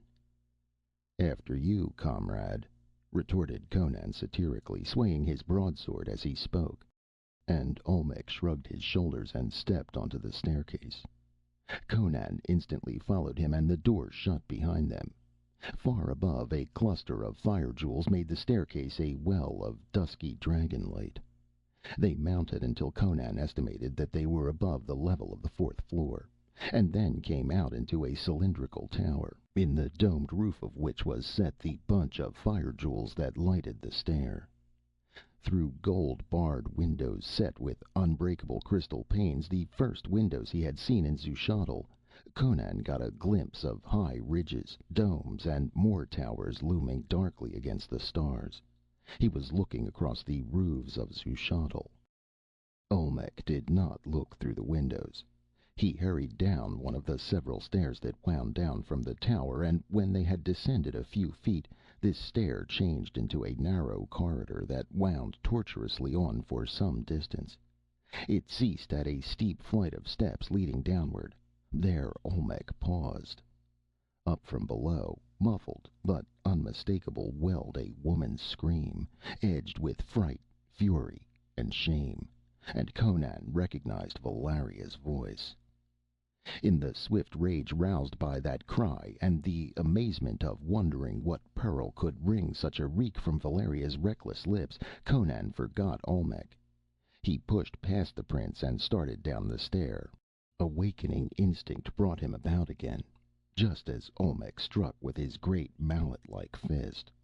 The blow, fierce and silent, was aimed at the base of Conan's brain, but the Cimmerian wheeled in time to receive the buffet on the side of his neck instead. The impact would have snapped the vertebrae of a lesser man. As it was, Conan swayed backward, but even as he reeled he dropped his sword, useless at such close quarters, and grasped Olmec's extended arm, dragging the prince with him as he fell. Headlong they went down the steps together, in a revolving whirl of limbs and heads and bodies. And as they went, Conan's iron fingers found and locked in Olmec's bull throat. The barbarian's neck and shoulder felt numb from the sledge-like impact of Olmec's huge fist, which had carried all the strength of the massive forearm, thick triceps, and great shoulder. But this did not affect his ferocity to any appreciable extent. Like a bulldog he hung on, grimly, shaken and battered and beaten against the steps as they rolled, until at last they struck an ivory panel door at the bottom with such an impact that they splintered it down its full length and crashed through its ruins. But Olmec was already dead, for those iron fingers had crushed out his life and broken his neck as they fell. Conan rose, shaking the splinters from his great shoulders, blinking blood and dust out of his eyes. He was in the great throne room. There were 15 people in that room beside himself. The first person he saw was Valeria. A curious black altar stood before the throne dais. Ranged about it, 7 black candles in golden candlesticks sent up oozing spirals of thick green smoke, disturbingly scented. These spirals united in a cloud near the ceiling, forming a smoky arch above the altar. On that altar lay Valeria, stark naked, her white flesh gleaming in shocking contrast to the glistening ebon stone. She was not bound. She lay at full length, her arms stretched out above her head to their fullest extent. At the head of the altar knelt a young man, holding her wrists firmly.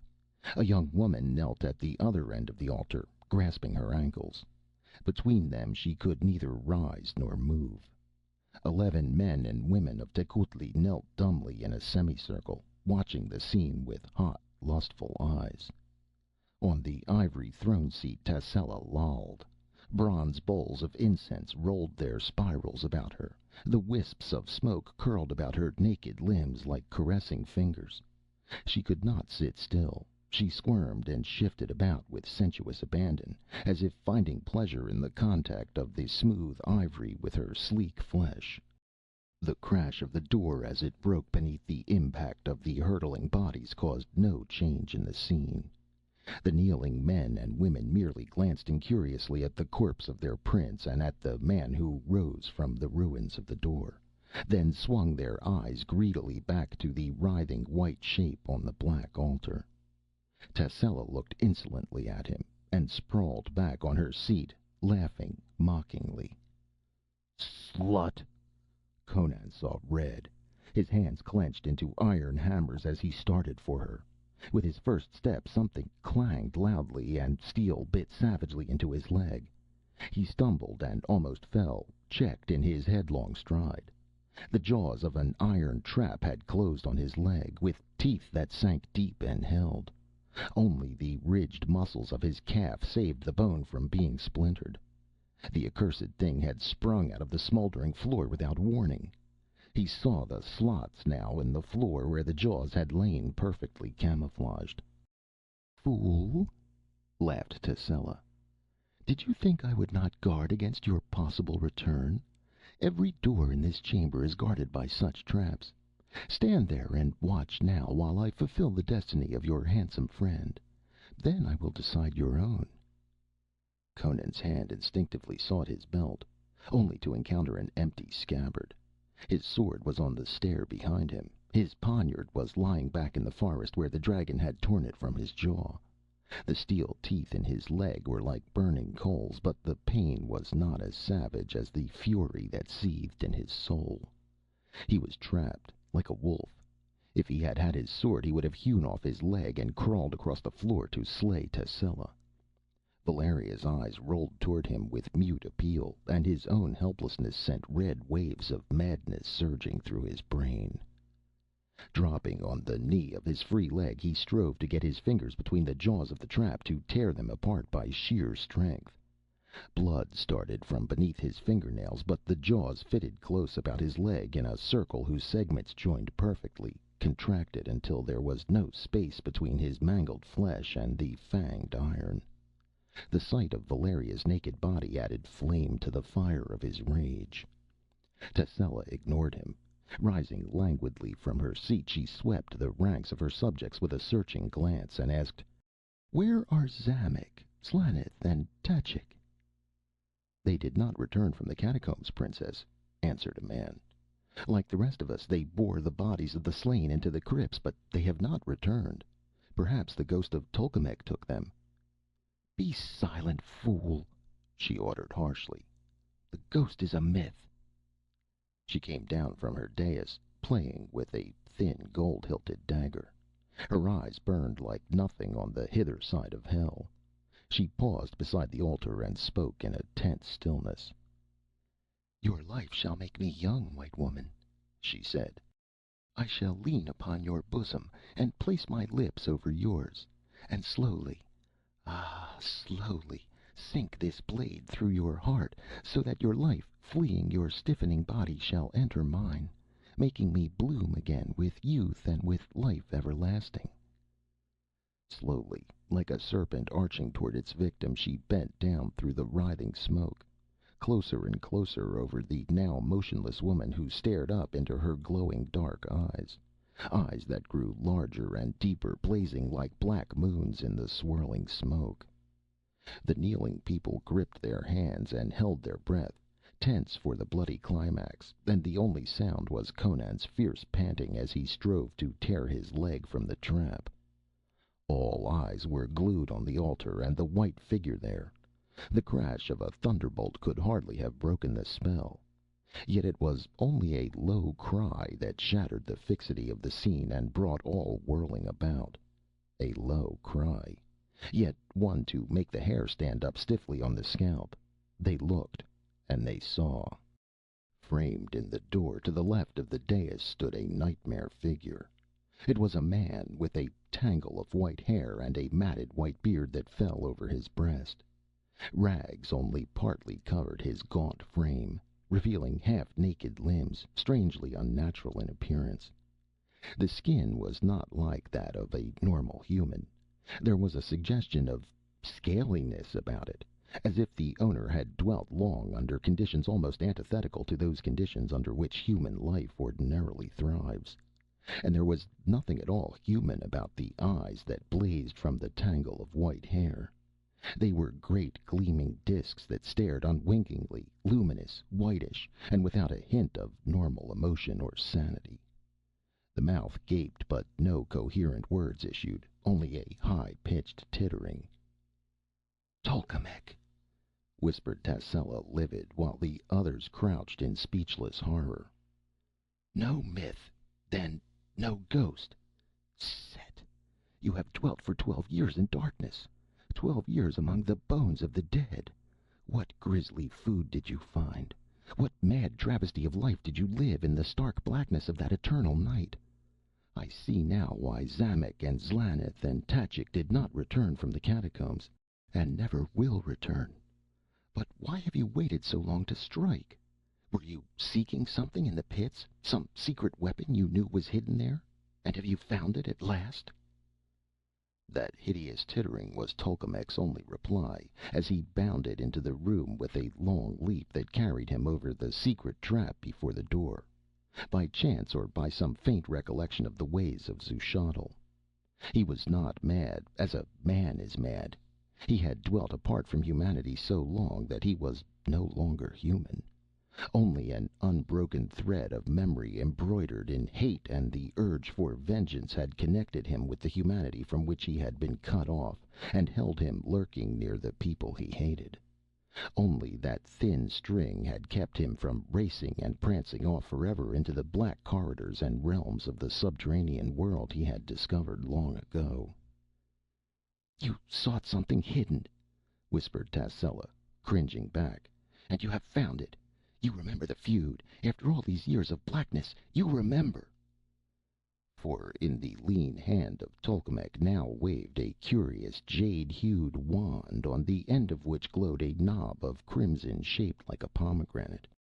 She sprang aside as he thrust it out like a spear, and a beam of crimson fire lanced from the pomegranate. It missed Tascela, but the woman holding Valeria's ankles was in the way.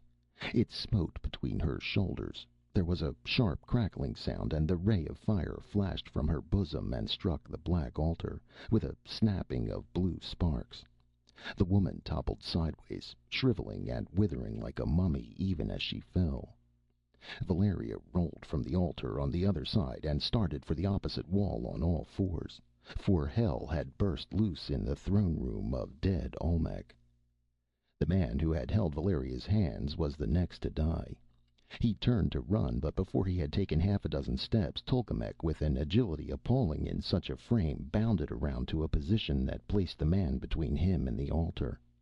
Again the red fire beam flashed, and the Tecuhltli rolled lifeless to the floor as the beam completed its course with a burst of blue sparks against the altar. Then began slaughter. Screaming insanely, the people rushed about the chamber, caroming from one another, stumbling and falling, and among them Tolkemec capered and pranced, dealing death. They could not escape by the doors, for apparently the metal of the portals served, like the metal-veined stone altar, to complete the circuit for whatever hellish power flashed like thunderbolts from the witch wand the ancient waved in his hand. When he caught a man or a woman between him and a door or the altar, that one died instantly. He chose no special victim. He took them as they came, with his rags flapping about his wildly gyrating limbs, and the gusty echoes of his tittering sweeping the room above the screams. The bodies fell like falling leaves about the altar and at the doors. One warrior in desperation rushed at him, lifting a dagger, only to fall before he could strike.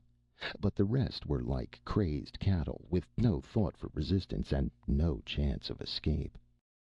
The last Tecuhltli except Tascela had fallen when the princess reached the Cimmerian and the girl who had taken refuge beside him. Tascela bent and touched the floor, pressing a design upon it. Instantly the iron jaws released the bleeding limb and sank back into the floor. "Slay him if you can," she panted, and pressed a heavy knife into his hand. "I have no magic to withstand him." With a grunt he sprang before the women, not heeding his lacerated leg in the heat of the fighting lust. Tolkemec was coming toward him, his weird eyes ablaze, but he hesitated at the gleam of the knife in Conan's hand. Then began a grim game as Tolkemec sought to circle about Conan and get the barbarian between him and the altar or a metal door, while Conan sought to avoid this and drive home his knife. The women watched tensely, holding their breath. There was no sound except the rustle and scrape of quick-shifting feet. Tolkemec pranced and capered no more. He realized that grimmer game confronted him than the people who had died screaming and fleeing. In the elemental blaze of the barbarian's eyes he read an intent deadly as his own. Back and forth they weaved, and when one moved, the other moved, as if invisible threads bound them together. But all the time Conan was getting closer and closer to his enemy. Already the coiled muscles of his thighs were beginning to flex for a spring when Valeria cried out. For a fleeting instant a bronze door was in line with Conan's moving body. The red line leaped, searing Conan's flank as he twisted aside, and even as he shifted he hurled the knife. Old Tolkemec went down, truly slain at last, the hilt vibrating on his breast. Tascela sprang, not toward Conan, but toward the wand where it shimmered like a live thing on the floor. But as she leaped, so did Valeria, with a dagger snatched from a dead man, and the blade, driven with all the power of the pirate's muscles, impaled the princess of Tecuhltli, so that the point stood out between her breasts. Tascela screamed once and fell dead, and Valeria spurned the body with her heel as it fell. I had to do that much for my own self-respect, panted Valeria, facing Conan across the limp corpse. Well, this cleans up the feud, he grunted. It's been a hell of a night. Where did these people keep their food? I'm hungry. You need a bandage on that leg. Valeria ripped a length of silk from a hanging and knotted it about her waist, then tore off some smaller strips, which she bound efficiently about the barbarian's lacerated limb. I can walk on it, he assured her. Let's be gone. It's dawn outside this infernal city. I've had enough of Zushotl. It's well the breed exterminated itself. I don't want any of their accursed jewels. They might be haunted. There's enough clean loot in the world for you and me, she said, straightening to stand tall and splendid before him. The old blaze came back into his eyes, and this time she did not resist as he caught her fiercely in his arms. It's a long way to the coast, she said presently, withdrawing her lips from his. What matter? He laughed. There's nothing we can't conquer. We'll have our feet on a ship's deck before the Stygians open their ports for the trading season, and then we'll show the world what plundering means.